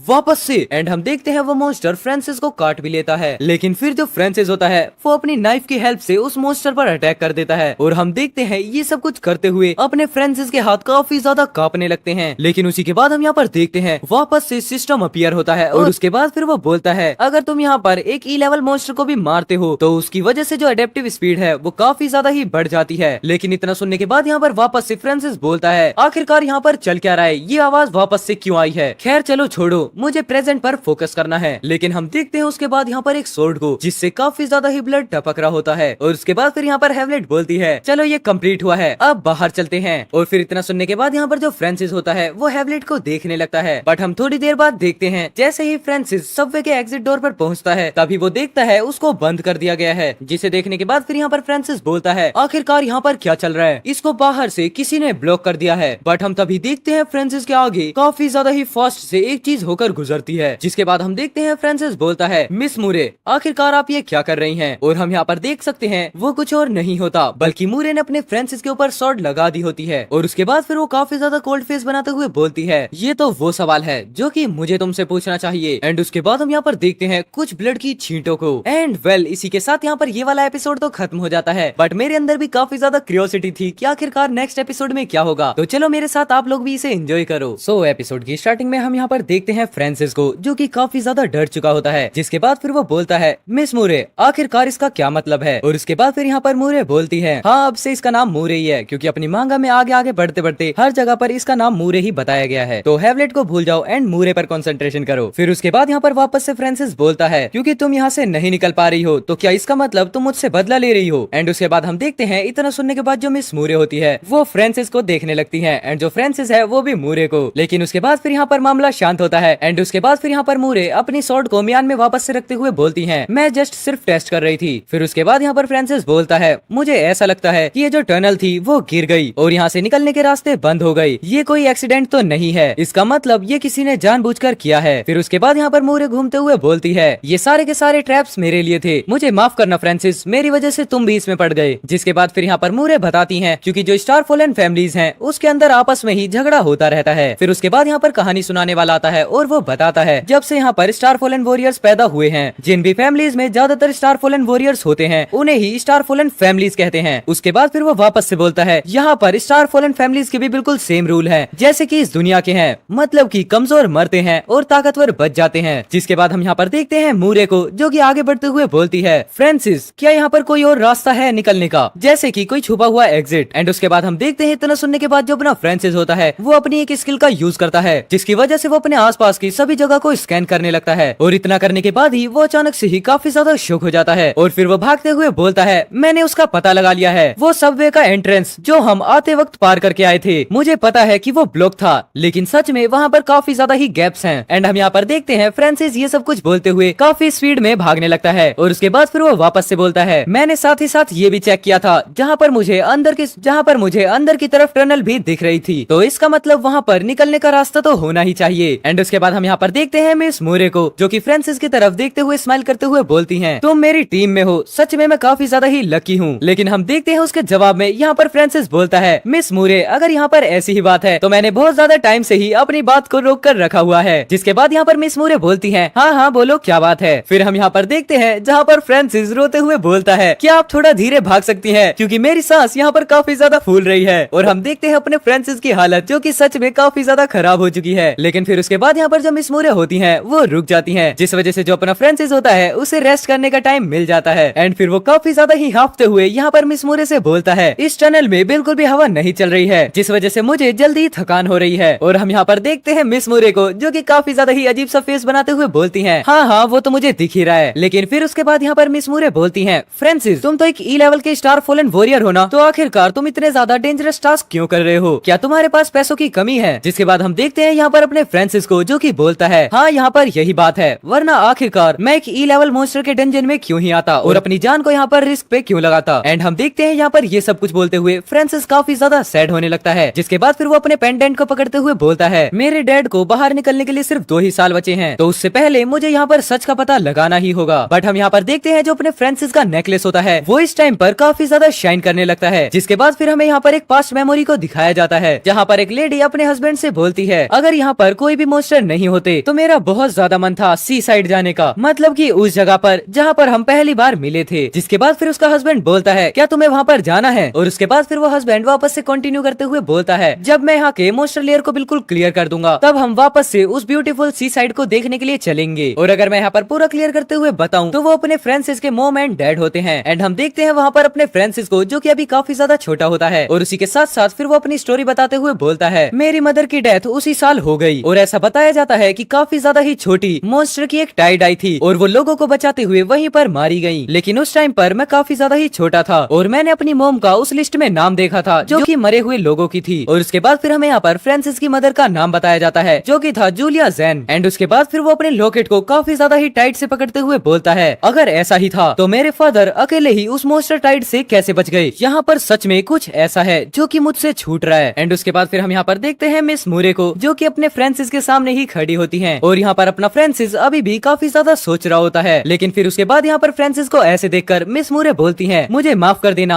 मुझे तुमसे इतना ज्यादा प्राइवेट क्वेश्चन नहीं पूछना चाहिए था। लेकिन उसके बाद फिर यहाँ पर अपना फ्रांसिस उठते हुए बोलता है, मुझे ऐसा लगता है कि मैंने कुछ ज्यादा ही रेस्ट कर लिया है, तो चलो अब चलते हैं मिस मूरे। और इसी के साथ फिर यहाँ पर अपना सीन शिफ्ट होता है, जहाँ पर हम देखते हैं एक टनल को, और वहाँ से काफी ज्यादा पत्थर बाहर निकलने स्टार्ट हो जाते हैं। और फिर हमें पता चलता है यहाँ पर मिस मूरे और फ्रांसिस हैं, जो कि इस टनल से बाहर निकल रहे होते हैं। बट उसके बाद जैसे ही वो बाहर निकलती हैं, आसमान से काफी ज्यादा ही एरोज उनकी तरफ आ रहे होते हैं। एंड इतना देखने के बाद यहाँ पर जो मिस मूरे हैं, वो फ्रांसिस को धक्का देते हुए उसे सेव करने लगती हैं। और हम देखते हैं वो कुछ हद तक तो सेफ हो भी जाते हैं। लेकिन उसके बाद फिर यहाँ पर अपना फ्रांसिस बोलता है, क्या हुआ मिस मूरे तुम? एंड इतना बोलने के साथ ही वो देखता है जहाँ पर मिस मूरे को एक एरो लग चुका होता है। और उसके बाद फिर वो चिल्लाते हुए बोलता है, ये तो पॉइजन एरोज हैं। और यहाँ पर इतना पता चलने के बाद जो फ्रांसिस है वो काफी ज्यादा जल्दी ही उस एरो को बाहर निकालते हुए बोलता है, जहर को बाहर निकालने के लिए तीर को जल्दी से जल्दी बाहर निकालना पड़ेगा, मिस मूरे थोड़ी हिम्मत रखो। एंड हम देखते हैं फाइनली उसके बाद एरो निकल जाता है, जिसके बाद फ्रांसिस मिस मूरे को एक पत्थर की टेक से बिठा देता है। और उसके बाद फिर वो बोलता है, ये लीजिए मेरे पास कुछ टॉक्सिसाइड हैं। लेकिन हम देखते हैं उसके बाद जो यहाँ पर मिस मूरे होती है, फिर वो बोलती है, मैंने सच में ये एक्सपेक्ट नहीं किया था कि तुम मुझे धोखा दोगे। एंड उसके बाद हम देखते हैं यहाँ पर वापस से अब एक के बदले दो पैर हो जाते हैं। एंड फाइनली उसके बाद हमें यहाँ पर दिखाया जाता है कि आखिरकार इसका मास्टरमाइंड कौन है। और हम यहाँ पर देखते हैं ये कोई और नहीं बल्कि वही 35 साल का बुढ़ा है। जिसके बाद फिर वो बोलता है, तुमने मुझे पराया समझा था, मुझे सच में ये यकीन नहीं हो रहा है कि आखिरकार तुम इतने तीरों के हमले से बच कैसे गए। और अगर सच बताऊं तो इस बार तुम मूरे फैमिली की किसी भी जनरेशन से सबसे बड़े जीनियस हो। और हम देखते हैं उसके बाद यहाँ पर अपने फ्रांसिस को, जो कि कवर लेते हुए इन लोगों को ही देख रहा होता है। और उसके बाद फिर वो बोलता है, ये काम यूने के लिए शुरू से ही एक जाल था, और क्या ये स्टार फॉलन फैमिली का मेंबर है? एंड उसके बाद फिर हम यहाँ पर देखते हैं मिस मूरे बोलती हैं, मेरे फादर ने तुम्हारी फैमिली को बचाया था और मेरी थर्ड आंटी की तुमसे शादी भी कराई थी, लेकिन फिर भी आखिरकार तुमने मुझे धोखा क्यों दिया? लेकिन उसके बाद फिर यहाँ पर ये बुढ़ा चिल्लाते हुए बोलता है, एक मैन हमेशा ही वेल्थ के लिए स्ट्रगल करता है और जब तक फायदा है मैं कभी भी धोखा नहीं दे सकता, लेकिन अब मैं तुम्हें और ज्यादा टाइम नहीं दे सकता। एंड इतना बोलने के साथ ही वो यहाँ पर एक बटन को दबा देता है, जिसके बाद हम देखते हैं जहाँ पर अपना फ्रांसिस और मिस मूरे थी, वो जगह अचानक से ही ब्लास्ट हो जाती है। और उसके बाद फिर यहाँ पर वो बुढ़ा बोलता है, चलो बाय। एंड इतना बोलने के बाद फिर वो नाइजल से बोलता है, क्या तुमने सारे के सारे मॉन्स्टर्स को पास के रिवर से ही वहाँ पर बुलाया था? लेकिन हम देखते हैं उसके जवाब में नाइजल बोलता है, तुम बिल्कुल भी फिक्र मत करो, वो अब नहीं बच पाएंगे। और इतना बोलने के साथ साथ वो यहाँ पर काफी ज्यादा हंसने लगता है। एंड इतना होने के बाद फिर यहाँ पर वो बुढ़ा बॉम्ब ब्लास्ट की तरफ देखते हुए बोलता है, लोग उस कहानी पर ही विश्वास करेंगे, एक गद्दार का बेटा मूरे फैमिली के जीनियस पर हमला कर रहा है। और उसके बाद हम देखते हैं जहाँ पर काफी ज्यादा बड़ा बॉम्ब ब्लास्ट हुआ होता है, लेकिन उसी के साइड में रिवर से काफी ज्यादा मॉन्स्टर्स भी उस तरफ जाने लगते हैं। एपिसोड की स्टार्टिंग में हम यहाँ पर देखते हैं काफी सारा खून धरती पर टपक रहा होता है, जिसके बाद हम यहाँ पर देखते हैं अपने फ्रांसिस और मूरे को। हाँ, वो अभी बॉम्ब ब्लास्ट से बच चुके हैं। एंड जो यहाँ पर अपना फ्रांसिस है वो मूरे को उठाते हुए आगे की तरफ बढ़ रहा होता है। एंड उसके बाद हम यहाँ पर देखते हैं फ्रांसिस बताने लगता है, वेल यहाँ पर हम लोग बिल्कुल आखिरी वक्त पर ही एकदम से पीछे हट गए थे, जिसकी वजह से हम उस एक्सप्लोजन से बच गए, लेकिन बदकिस्मती से। एंड इतना बोलने के साथ ही हम यहाँ पर देखते हैं वो वापस से बोलता है, हम वापस से इस अंडरग्राउंड के अंदर आ गए हैं। जिसके बाद हम देखते हैं वहाँ पर काफी ज्यादा मॉन्स्टर्स को। एंड उसके बाद फिर यहाँ पर मिस मूरे बोलती हैं, क्या तुम्हें यहाँ पर कुछ स्मेल आ रही है? और इतना बोलने के साथ ही फिर वो काफी ज्यादा चिल्लाते हुए बोलती हैं, शिट, जो ये पॉइजन वाला एरो था वो फिश लिजार्ड के खाने पर भी मिल गया था। और इतना सुनने के बाद फिर यहाँ पर अपना फ्रांसिस बोलता है, इन बास्टर्ड ने तुम्हें यहाँ पर मारने के लिए काफी ज्यादा ही प्लानिंग बिछाई हुई थी। जिसके जवाब में फिर यहाँ पर मिस मूरे बोलती हैं, यहाँ पर ये सिर्फ मुझे मारना ही नहीं चाहते थे, बट उसके साथ साथ मेरे मर्डर का इंजाम भी वो तुम पर ही लगाने वाले थे। एंड हम यहाँ पर देखते हैं इतना सुनने के बाद जो अपना फ्रांसिस होता है वो काफी ज्यादा शॉक हो जाता है। एंड यहाँ पर ऐसा होने के बाद फिर फ्रांसिस सोचता है, अगर यहाँ पर योवान को कुछ भी हो जाता है या फिर वो यहाँ पर मर जाती है तो उसका सारा इंजाम तो मेरे ऊपर ही आने वाला है। तो अब मुझे भी यहाँ पर यही लगता है कि जो मेरे डैड थे वो प्रोबेबली यहाँ पर मूरे परिवार की वजह से ही या फिर उनके गुस्से की वजह से ही बीच में आ गए। और यहाँ पर ऐसा भी हो सकता है सेम यही सिचुएशन मेरे डैड के साथ भी आई हो। बट हम यहाँ पर देखते हैं ये सब कुछ सोचने के बाद जो अपना फ्रांसिस है वो वापस से यहाँ पर सोचने लगता है, मुझे यहाँ से किसी भी हाल में जिंदा निकलना होगा। एंड वो इतना सोचने के साथ साथ काफी ज्यादा गुस्सा भी करने लगता है। लेकिन हम तभी देखते हैं एक मॉन्स्टर को जो कि काफी ज्यादा स्पीड में अपनी जीभ से इन दोनों पर अटैक कर देता है। बट यहाँ पर टाइम रहते ही जो अपनी मिस मूरे हैं वो स्वॉर्ड निकालते हुए उस मॉन्स्टर की जीभ को बीच से काट देती हैं। एंड उसके बाद फिर यहाँ पर वो फ्रांसिस से बोलती हैं, मैं अभी भी लड़ सकती हूँ। और उसके बाद हम देखते हैं इतना सुनने के बाद जो अपना फ्रांसिस है वो बोलता है, चलो फिर ठीक है, मैं ये देखता हूँ क्या यहाँ पर कोई और रास्ता हो सकता है जिससे हम बाहर निकलें। एंड इतना बोलने के साथ साथ फिर फ्रांसिस यहाँ पर सोचने लगता है। एंड वो फाइनली एक जगह को स्पॉट भी कर लेता है, जिसके बाद फिर वो काफी ज्यादा चिल्लाते हुए मिस मूरे से बोलता है, यहाँ पर एक जगह है जहाँ से शायद हम बाहर निकल सकते हैं। जिसके जवाब में फिर यहाँ पर मूरे बोलती हैं, तो फिर चलो जल्दी से चलते हैं। और उसके बाद हम देखते हैं फिर फ्रांसिस यहाँ से भागते हुए बोलता है, मैंने पहले उसको अच्छे से सर्वे किया था लेकिन वो उस टाइम पर बंद था। और हम देखते हैं इतना बोलने के साथ साथ यहाँ पर अपना फ्रांसिस भाग रहा होता है, जिसके पीछे काफी ज्यादा मॉन्स्टर्स पड़े होते हैं। एंड हम देखते हैं उसके बाद फिर वो पीछे मुड़ते हुए मिस मूरे से बोलता है, लेकिन उसमें काफी ज्यादा गैप्स हैं जो कि मुझे अब यहाँ पर नीचे की तरफ दिख रहे हैं, और अगर अब हम उन पत्थरों के बीच से निकल सकते हैं तो हम बच पाएंगे। एंड हम यहाँ पर देखते हैं जो अपनी मिस मूरे होती हैं वो अभी भी मॉन्स्टर्स से भागते भागते भी फाइट कर रही होती हैं। जिसके बाद फिर वो अपने फ्रांसिस के साइड में आते हुए बोलती हैं, अभी वो कितना दूर है? जिसके जवाब में यहाँ पर अपना फ्रांसिस बोलता है, सिर्फ 3 रास्ते, यहाँ पर 3 रास्ते हैं। एंड उसके बाद हम देखते हैं यहाँ पर अपना फ्रांसिस मिस मूरे की तरफ देखते हुए बोलता है, उसके हाथों से जो खून आ रहा है वो काला पड़ गया है, और अगर वो इसी तरीके से लड़ती रही तो वो एंटीडोट भी बेकार हो जाएगा। लेकिन हम देखते हैं उसके बाद वो एक चट्टान के सामने आके खड़े हो जाते हैं, और उसके बाद फिर यहाँ पर फ्रांसिस बोलता है, डैम शिट, मैं कितना ज्यादा ही बेवकूफ हूँ। और हम देखते हैं फिर उसके बाद एक चट्टान को, जहाँ पर ऊपर की साइड में एक काफी बड़ा क्रैक होता है, जिसे देखने के बाद यहाँ पर अपना फ्रांसिस बोलता है, यहाँ से हवा आ रही है मिस मूरे, ये पक्का एक रास्ता है बाहर निकलने का, तो अब ये श्योर है कि हम यहाँ से बाहर निकल सकते हैं। बट हम देखते हैं उसके जवाब में यहाँ पर मिस मूरे दूसरी तरफ देखते हुए बोलती हैं, फ्रांसिस, मुझे काफी ज्यादा डर है कि हमारे लिए अब कोई भी बचने का रास्ता नहीं है। जिसके बाद हम देखते हैं यहाँ पर अपने फ्रांसिस को, जो कि उस तरफ देखने के बाद एकदम ब्लैंक हो जाता है। एंड हम देखते हैं उसके बाद उस रास्ते में जहाँ पर अब काफी ज्यादा फिश लिजार्ड आ चुके हैं, और जो अपने फ्रांसिस और मिस मूरे हैं वो एक चट्टान की तरफ से बंद हो चुके हैं, जिस वजह से अब इन्हें इधर उधर भागने का भी मौका नहीं मिल पाएगा। लेकिन हम देखते हैं उसके बाद जो अपने मिस मूरे हैं वो स्वॉर्ड को आगे करते हुए बोलती हैं, मैं इन मॉन्स्टर्स को रोक कर रखूंगी, तुम यहाँ से बाहर निकलो। बट उसके बाद यहाँ पर फ्रांसिस बोलता है, लेकिन मिस मूरे आप, जिसके जवाब में यहाँ पर मिस मूरे बोलती हैं, इन सब की रिस्पॉन्सिबिलिटी मेरी है, क्योंकि जो मेरा पॉइजन है वो इन फिश लिजार्ड को अट्रैक्ट कर रहा है, जिस वजह से मैं उनसे कभी भी पीछा नहीं छुड़ा पाऊंगी। लेकिन अब तुम हेजिटेट बिल्कुल भी मत करो, क्योंकि अगर हम दोनों में से कोई एक भी बच गया तो ये सच में काफी ज्यादा अच्छा होगा। और हम देखते हैं इतना बोलने के साथ ही जो मिस मूरे होती हैं वो डायरेक्टली काफी ज्यादा ही स्पीड में उन मॉन्स्टर्स पर अटैक करने के लिए आगे बढ़ जाती हैं। लेकिन हम देखते हैं जो अपना फ्रांसिस होता है वो अपने आप को यहाँ पर काफी ज्यादा कमजोर समझने लगता है, जिस वजह से वो खुद पर ही काफी ज्यादा शर्मिंदा होता है। लेकिन उसके बाद हम देखते हैं जो मिस मूरे हैं वो मॉन्स्टर्स की तरफ बढ़ जाती हैं, बट जो अपना फ्रांसिस है वो घूमकर बाहर निकलने के लिए आगे बढ़ने लगता है। जिसके बाद हम देखते हैं फ्रांसिस ऊपर चढ़ते हुए बोलता है, जो ऊपर चढ़ने का रास्ता है मुझे सबसे पहले उसे साफ करना होगा। लेकिन नहीं, मुझे यहाँ पर वो रास्ता मिल गया है, तो अब जल्दी जल्दी यहाँ से निकलते हैं। जिसके बाद हम देखते हैं यहाँ पर उस डंजन से बाहर का सीन, जहाँ पर अब काफी ज्यादा पत्थर बाहर की तरफ निकलना स्टार्ट हो जाते हैं। एंड हम यहाँ पर देखते हैं फाइनली अपने फ्रांसिस ने रास्ते को क्लियर कर दिया होता है। जिसके बाद फिर वो इतना करने के बाद बोलता है, चलो काफी बढ़िया, जो एग्जिट है वो पूरे तरीके से क्लियर है। लेकिन हम देखते हैं उसके बाद अपने फ्रांसिस को, जो एक ट्रैप के दूसरी तरफ खड़ा होता है। लेकिन हम यहाँ पर देखते हैं ये सभी ट्रैप्स किसी और ने नहीं बल्कि अपने फ्रांसिस ने ही सेट किए होते हैं। और इतना करने के बाद फिर यहाँ पर वो मिस मूरे को आवाज लगाता है, मिस मूरे जल्दी से यहाँ आ जाइए। और हम देखते हैं इस आवाज को सुनने के बाद जो मिस मूरे हैं वो पीछे पलट कर देखती हैं, और वो भी काफी ज्यादा स्पीड में इस ट्रैप की तरफ आगे बढ़ने लगती हैं। लेकिन जैसे ही वो ट्रैप के पास पहुंचती हैं वो अचानक से ही स्लाइड होते हुए उस ट्रैप के नीचे से आ जाती हैं। बट उनके पीछे जितने भी मॉन्स्टर्स होते हैं वो सभी जाकर उस ट्रैप से टकरा जाते हैं। और हम देखते हैं धीरे धीरे करके फिर वो जो डंजन होती है वो ऊपर से ढहना शुरू कर देती है, क्योंकि जहाँ पर वो ट्रैप टाइट किया गया था वो सभी अब इसको हैंडल नहीं कर पाते और पत्थर ऊपर से गिरना स्टार्ट कर जाते हैं। जिसके बाद फ्रांसिस यहाँ से बाहर निकलते हुए चिल्लाते हुए बोलता है, डंजन कोलैप करना स्टार्ट कर रहा है, तो प्लीज जल्दी से आ जाओ बाहर। एंड उसके बाद हम यहाँ पर थोड़ी देर बाद का सीन देखते हैं जहाँ पर जो पूरा डंजन होता है वो अचानक से ही कोलैप्स कर जाता है। लेकिन यहाँ पर अच्छी बात ये होती है जो अपना फ्रांसिस और मिस मूरे हैं वो बाहर आ चुके हैं। और उसके बाद फिर यहाँ पर अपना फ्रांसिस बोलता है, मिस मूरे देखा आपने, हम बाहर निकल गए। जिसके बाद हम यहाँ पर देखते हैं अपने फ्रांसिस और मिस मूरे को, जिनके सामने पूरी डंजन अचानक से ही कोलैप्स करने लगती है। और फिर उसके बाद यहाँ पर अपनी मिस मूरे स्माइल करते हुए बोलती हैं, हाँ हम बाहर निकल गए, तुम्हारा काफी ज्यादा शुक्रिया फ्रांसिस। बट हम यहाँ पर देखते हैं जो मिस मूरे की सोड होती है फिर वो अचानक से ही काफी ज्यादा वाइब्रेट होते हुए ग्लो करना स्टार्ट कर देती है। और इतना होने के बाद यहाँ पर जो अपनी मिस मूरे और फ्रांसिस हैं वो पलटकर दूसरी तरफ देखते हैं, जहाँ पर हम देखते हैं वापस से काफी ज्यादा लिजार्ड मॉन्स्टर्स को, जिन्हें देखने के बाद यहाँ पर जो अपना फ्रांसिस है अब उसकी हालत काफी ज्यादा खराब हो चुकी होती है, क्योंकि अब उनके पास भागने का कोई भी रास्ता नहीं बचा होता। और उसी के साथ साथ हम यहाँ पर देखते हैं जो मिस मूरे की सोड होती है वो अचानक से ही जमीन पर गिर जाती है। जिसके बाद जो अपना फ्रांसिस है फिर वो नोटिस करता है कि मिस मूरे बेहोश हो चुकी हैं, और वो बेहोश होते हुए बोलती हैं, यहाँ से भाग जाओ। और यहाँ पर मिस मूरे को बेहोश होता हुआ देख फ्रांसिस चिल्लाते हुए बोलता है,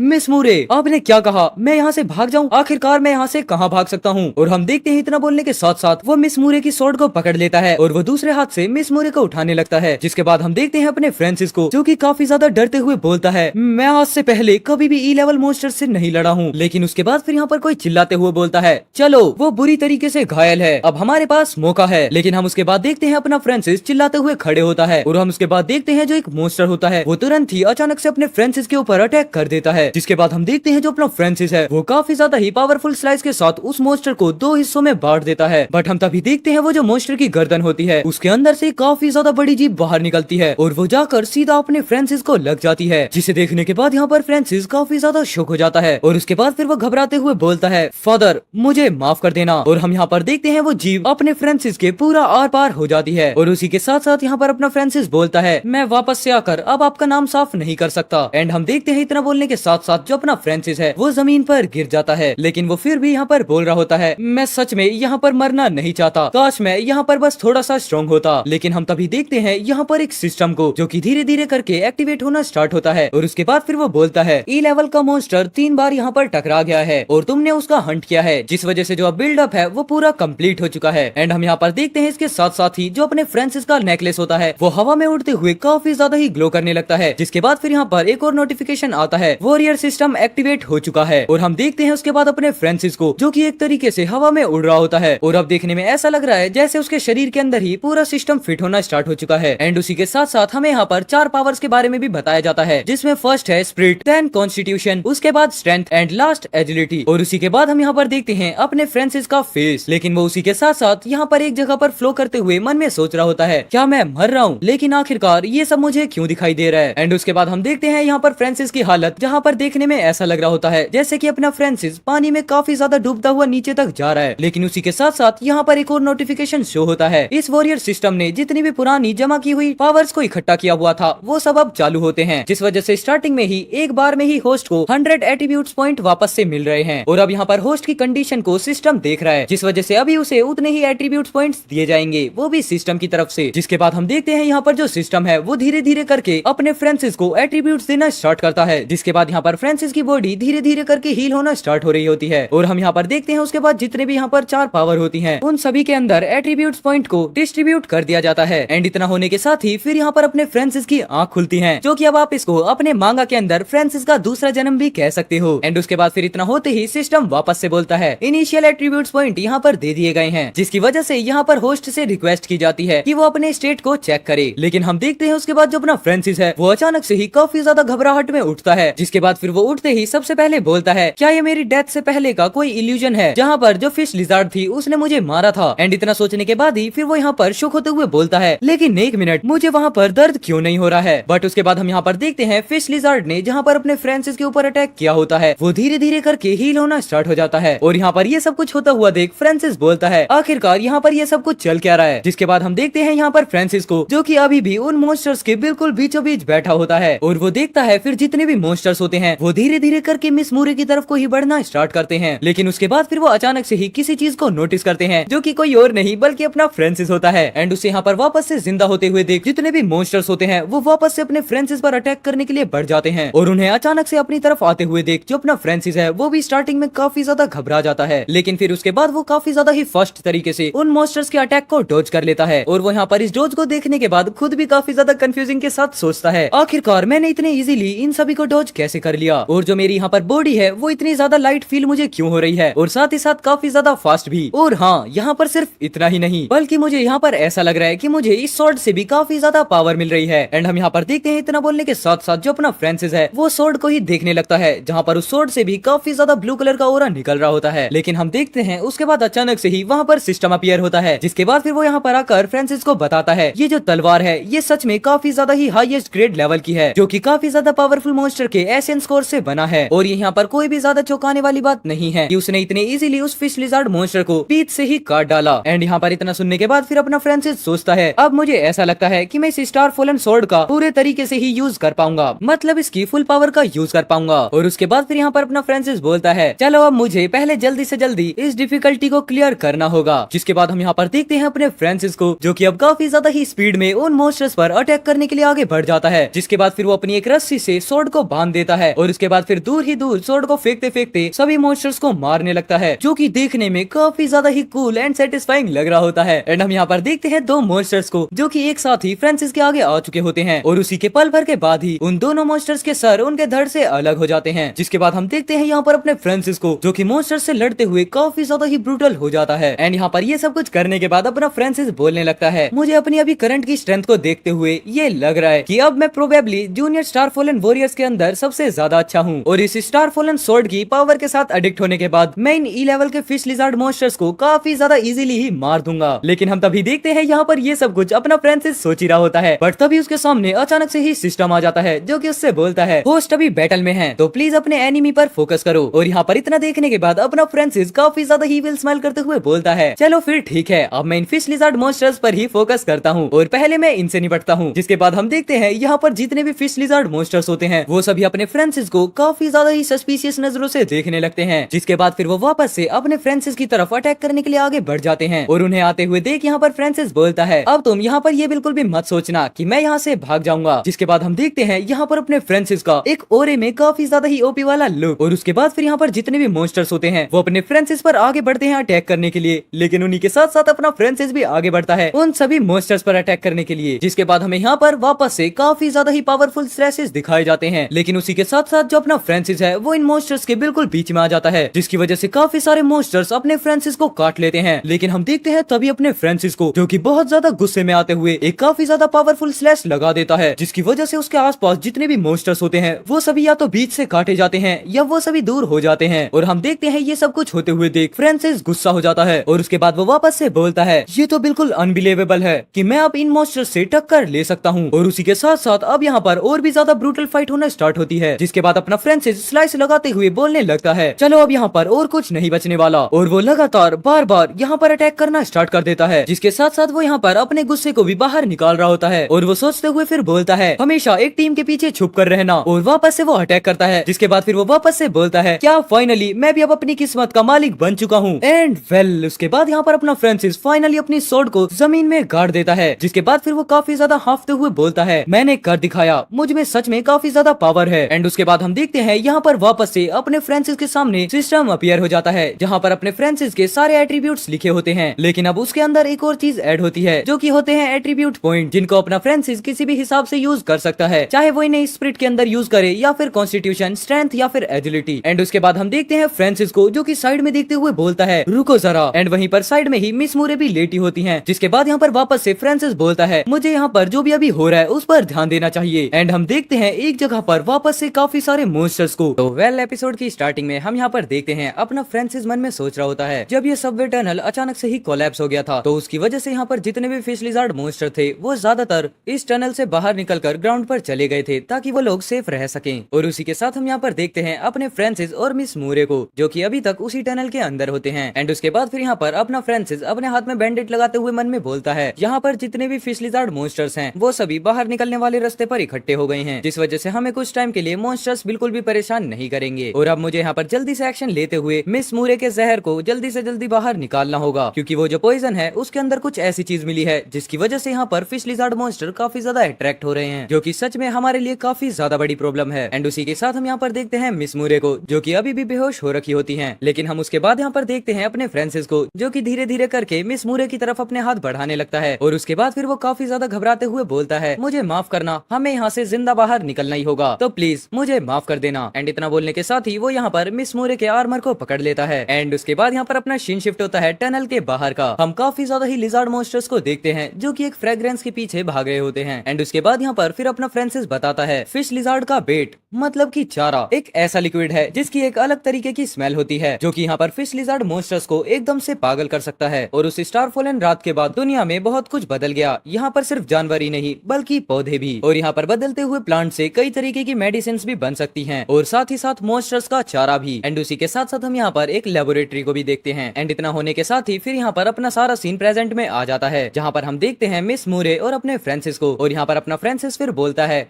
यहाँ पर चोट को तो आराम से ठीक किया जा सकता है लेकिन साथ ही साथ उसके अंदर चारे की ड्रॉप्स भी मिली हुई हैं जिसकी वजह से हम अभी भी काफी ज्यादा बड़े डेंजर में हैं। और उसके बाद हम देखते हैं यहाँ पर मिस मूरे को जहाँ पर अपने फ्रांसिस ने मिस मूरे का आर्मर को उतार दिया होता है ताकि वो यहाँ पर मिस मूरे के घाव को काफी अच्छे से ठीक कर सके। और यहाँ पर मिस मूरे को देखते हुए फ्रांसिस बोलता है मुझे इसे दूसरे पोर्शन से कवर कर देना चाहिए। एंड उसके बाद हम यहाँ पर देखते हैं अपने फ्रांसिस को जिसने एक अलग तरीके का ही कोई पॉइजन बना लिया होता है और उसमें से काफी ज्यादा अजीब सी स्मेल भी आ रही होती है। एंड इसी वजह से यहाँ पर फ्रांसिस ने भी अपनी नाक बंद कर रखी होती है और वो पोशन को आगे करते हुए बोलता है मिस मूरे मुझे माफ कर देना। जिसके बाद हमें यहाँ पर उस पॉइजन के बारे में बताया जाता है ये स्कंक नाम के एक मॉन्स्टर के डैश से बनी होती है। अगर मैं यहाँ पर उसका रियल नाम लेता हूँ तो हो सकता है आप एक दिन के लिए खाना छोड़ दो। तो चलो इसके बिना ही कंटिन्यू करते हैं। उसके बाद यहाँ पर फ्रांसिस बोलता है ये स्कंक नाम के उस मटेरियल से बनता है जिसकी वजह से ये मेडिसिन काफी ज्यादा स्मेल करने लगती है और उसी स्मेल की वजह से काफी सारे मॉन्स्टर्स भी दूर भाग जाते हैं। एंड उसके बाद यहाँ पर हमें स्टोरी टेलर आकर बोलता है जिसकी वजह से यहाँ पर अपना फ्रांसिस भी हर डेंजर के अंदर सर्वाइव कर जाता है। और उसके बाद हम यहाँ पर देखते हैं मिस मूरे को, जहाँ पर फ्रांसिस ने मिस मूरे के सभी घावों पर बैंडेज कर दिया होता है एंड उनके भारी भारी आर्मर्स भी उतार दिए होते हैं। जिसके बाद हम देखते हैं यहाँ पर फ्रांसिस को, जो कि बोलता है चलो फाइनली मैंने यहाँ पर सारे बैंडेजेस लगा दिए हैं, लेकिन अब मैं सच में काफी ज्यादा थक चुका हूँ। और हम देखते हैं उसके बाद अपने फ्रांसिस को, जिसकी नाक से काफी ज्यादा खून निकल रहा होता है और इस चीज का रीजन वो बताता है क्योंकि वो जो पोशन था वो काफी ज्यादा ही बैड स्मेल कर रहा था। हाँ, शायद इसी वजह से अपने फ्रांसिस की नाक से खून निकल गए। एंड उसके बाद हम देखते हैं थोड़ी देर बाद जहाँ पर जो अपना फ्रांसिस है वो दूर जाकर बैठ जाता है और बोलता है मैंने मिस मूरे के घाव को अच्छे से साफ कर दिया है और उसी के साथ साथ चारे की महक को ढकने के लिए एक पोशन भी लगा दिया है, तो अब हम थोड़ी देर के लिए एकदम सेफ हैं। और उसी के साथ हम यहाँ पर देखते हैं जिसके बाद अपना फ्रांसिस अपने सेंसेस का यूज करते हुए लोकेशन का पता लगाता है और उसके बाद फिर वो बोलता है यहाँ पर उस महक को ढक जाने की वजह से जितने भी लिजार्ड मॉन्स्टर थे उन्होंने अपने रास्ते को चेंज कर दिया है। लेकिन उसके बाद फिर वो यहाँ पर बोलता है जो हरमन है वो शायद अभी भी नीचे ही गिरा होगा, जिस वजह से अब हम पर दोनों तरफ से ही हमला हो सकता है। लेकिन आखिरकार यहाँ से निकलने से पहले मुझे इस चीज का पता लगाना होगा कि आखिरकार मेरे साथ क्या हुआ है। जहाँ पर हम देखते हैं जो अपना फ्रांसिस है वो अपनी चोट को छूकर देखता है, लेकिन अब उसका वहाँ पर कोई भी नामो निशान तक नहीं होता। एंड इस चीज को देखने के बाद यहाँ पर फ्रांसिस वापस से बोलता है जो मेरा मेटियोर फ्रेगमेंट पेंडेंट था वो मिसिंग है और वो अब एक वॉरियर सिस्टम में बदल चुका है। जिसके बाद हम देखते हैं वो वापस से अपने सिस्टम को अपीयर करता है। जिसके साथ साथ मैं यहाँ पर बता दूं जो अपना फ्रांसिस है वो अपने सिस्टम को जब चाहे जब ऑन कर सकता है। एंड हम देखते हैं फिर उसके बाद इस सिस्टम के अंदर काफी ज्यादा और भी चीजें जुड़ चुकी होती हैं, जैसे कि स्टेट और लेवल, जहाँ पर जो अब अपने फ्रांसिस का लेवल है वो एक जूनियर स्टार फॉलन वॉरियर बन चुका है। और इस चीज को देखने के बाद यहाँ पर अपना फ्रांसिस सोचता है यहाँ पर अचानक से ही वॉरियर सिस्टम के एक्टिवेट होते ही मेरी जितनी भी पावर्स हैं वो काफी ज्यादा ही बढ़ चुकी हैं और यहाँ तक कि मेरी चोट भी खुद हील होना स्टार्ट हो चुकी है। लेकिन मैं इस चीज में अभी भी काफी ज्यादा कंफ्यूज हूँ, क्या मैं सच में जूनियर स्टार फॉलन वॉरियर हूँ? लेकिन आखिरकार मैं इतनी जल्दी इतना ज्यादा आगे कैसे आ सकता हूँ? जहाँ पर हम देखते हैं ये सब कुछ बोलते हुए अपना फ्रांसिस काफी ज्यादा सोच में होता है। एंड उसके बाद फिर वो अपनी पास्ट मेमोरी को याद करते हुए फिर से बोलता है लेकिन सिर्फ इंटरमीडिएट स्टार फॉलन वॉरियर ही स्टार फॉलन आउटफिट का इस्तेमाल कर सकता है, तो आखिरकार ये मैंने कैसे किया? लेकिन हम देखते हैं उसके बाद यहाँ पर एक पर्सन आता है जो कि बोलता है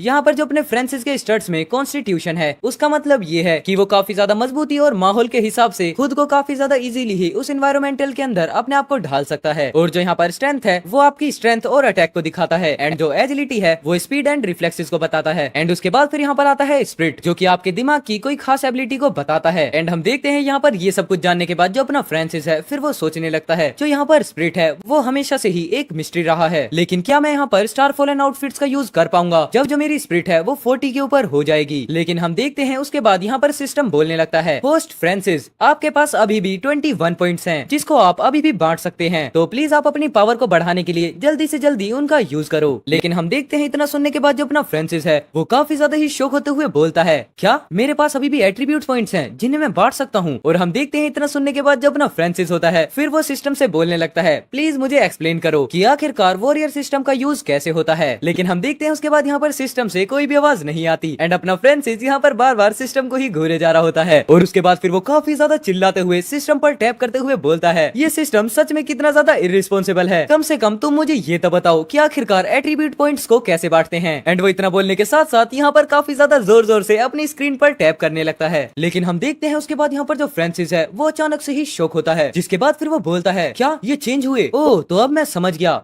मैं इसे अपने माइंड से कंट्रोल कर सकता हूँ। उसके बाद हम देखते हैं फ्रांसिस यहाँ पर बोलता है मेरी स्ट्रेंथ के अंदर 2 पॉइंट्स लगाने की कोशिश करो। और इतना बोलने के साथ साथ यहाँ पर जो अपना फ्रांसिस है वो अपनी स्वॉर्ड को उठाने लगता है एंड फिर वो काफी ज्यादा ही तेजी से स्वॉर्ड को घुमाते हुए बोलता है ये सच में काफी ज्यादा लाइट हो गई है और जो मैंने ये 2 पॉइंट्स स्ट्रेंथ के अंदर बढ़ाए हैं क्या ये उसकी इंप्रूवमेंट है? एंड उसके बाद हम यहाँ पर देखते हैं फिर फ्रांसिस स्वॉर्ड चलाना बंद करता है और उसके बाद फिर वो बोलता है ओह, तो सच में ये है वॉरियर सिस्टम, ये तो बिल्कुल अनबिलीवेबल है। जिसके बाद हम यहाँ पर देखते हैं वापस से फ्रांसिस के एट्रीब्यूट्स को जो कि अब धीरे धीरे करके ग्रो करना स्टार्ट हो जाते हैं एंड फिर फाइनली फ्रांसिस यहाँ पर अपने सारे एट्रीब्यूट्स को यूज कर देता है। लेकिन उसी के साथ साथ फिर यहाँ पर अपना सीन शिफ्ट होता है जहाँ पर हम देखते हैं एक लिजार्ड मॉन्स्टर को जो कि कुछ स्मेल करने के बाद काफी ज्यादा ही खुश हो जाता है, जिसके बाद फिर वो काफी ज्यादा ही स्पीड में उस स्मेल का पीछा करने लग जाता है। एंड हम यहाँ पर देखते हैं ये स्मेल एक रेड से आ रही होती है जिसके ऊपर एक कपड़ा पड़ा होता है। एंड उसके बाद हम देखते हैं जैसे यहाँ पर लिजार्ड मॉन्स्टर आकर खड़ा होता है तभी हम नोटिस करते हैं उसके पीछे खड़ा होता है अपना फ्रांसिस। जिसके बाद हम देखते देखते हैं यहाँ पर जो अपना फ्रांसिस है फिर वो अपनी सोर्ड को एक पत्थर की तरफ फेंक देता है एंड उसकी वजह से फिर वहाँ पर काफी ज्यादा आवाज हो जाती है। उसका ध्यान उस आवाज पर चली जाता है, लेकिन तभी हम देखते हैं उसके पीछे से आता है अपना फ्रांसिस, जो कि अब देखने में काफी ज्यादा ही खतरनाक लग रहा होता है। एंड उसके बाद हमें यहाँ पर दिखाया जाता है फिर वो मॉन्स्टर जिसकी हालत अब खराब हो चुकी है, मतलब कि उसे अपने फ्रांसिस ने मार दिया है। और फिर इतना करने के बाद यहाँ पर फ्रांसिस बोलता है सच में ये कितना ज्यादा ही इजी था। एंड उसके बाद फिर यहाँ पर फ्रांसिस मॉन्स्टर को देखकर बोलता है ये एक ई लेवल का मॉन्स्टर है, अगर यहाँ पर सिर्फ कुछ दिन पहले की ही बात होती इस फिश लिज़ार्ड का सामना काफी ज्यादा ही मुश्किल से कर पाता, लेकिन अब बिल्कुल भी ऐसा नहीं है। जिसके बाद हम देखते हैं यहाँ पर अपने फ्रांसिस को, जो कि अभी हमें थोड़ा बहुत पावरफुल तो लगने लगा है। एंड उसके बाद फिर वो बोलता है मुझे ऐसा फील हो रहा है कि अब मेरे अंदर काफी ज्यादा पावर्स आना स्टार्ट हो चुकी हैं। एंड हम देख तो सबसे पहले मुझे शांत होना होगा, क्योंकि पहले यहाँ पर सिर्फ कॉन्स्टिट्यूशन था जो कि 40 पॉइंट्स होने में 3 एट्रीब्यूट्स कम था। एंड उसके बाद हम यहाँ पर देखते हैं वापस से उस सिस्टम को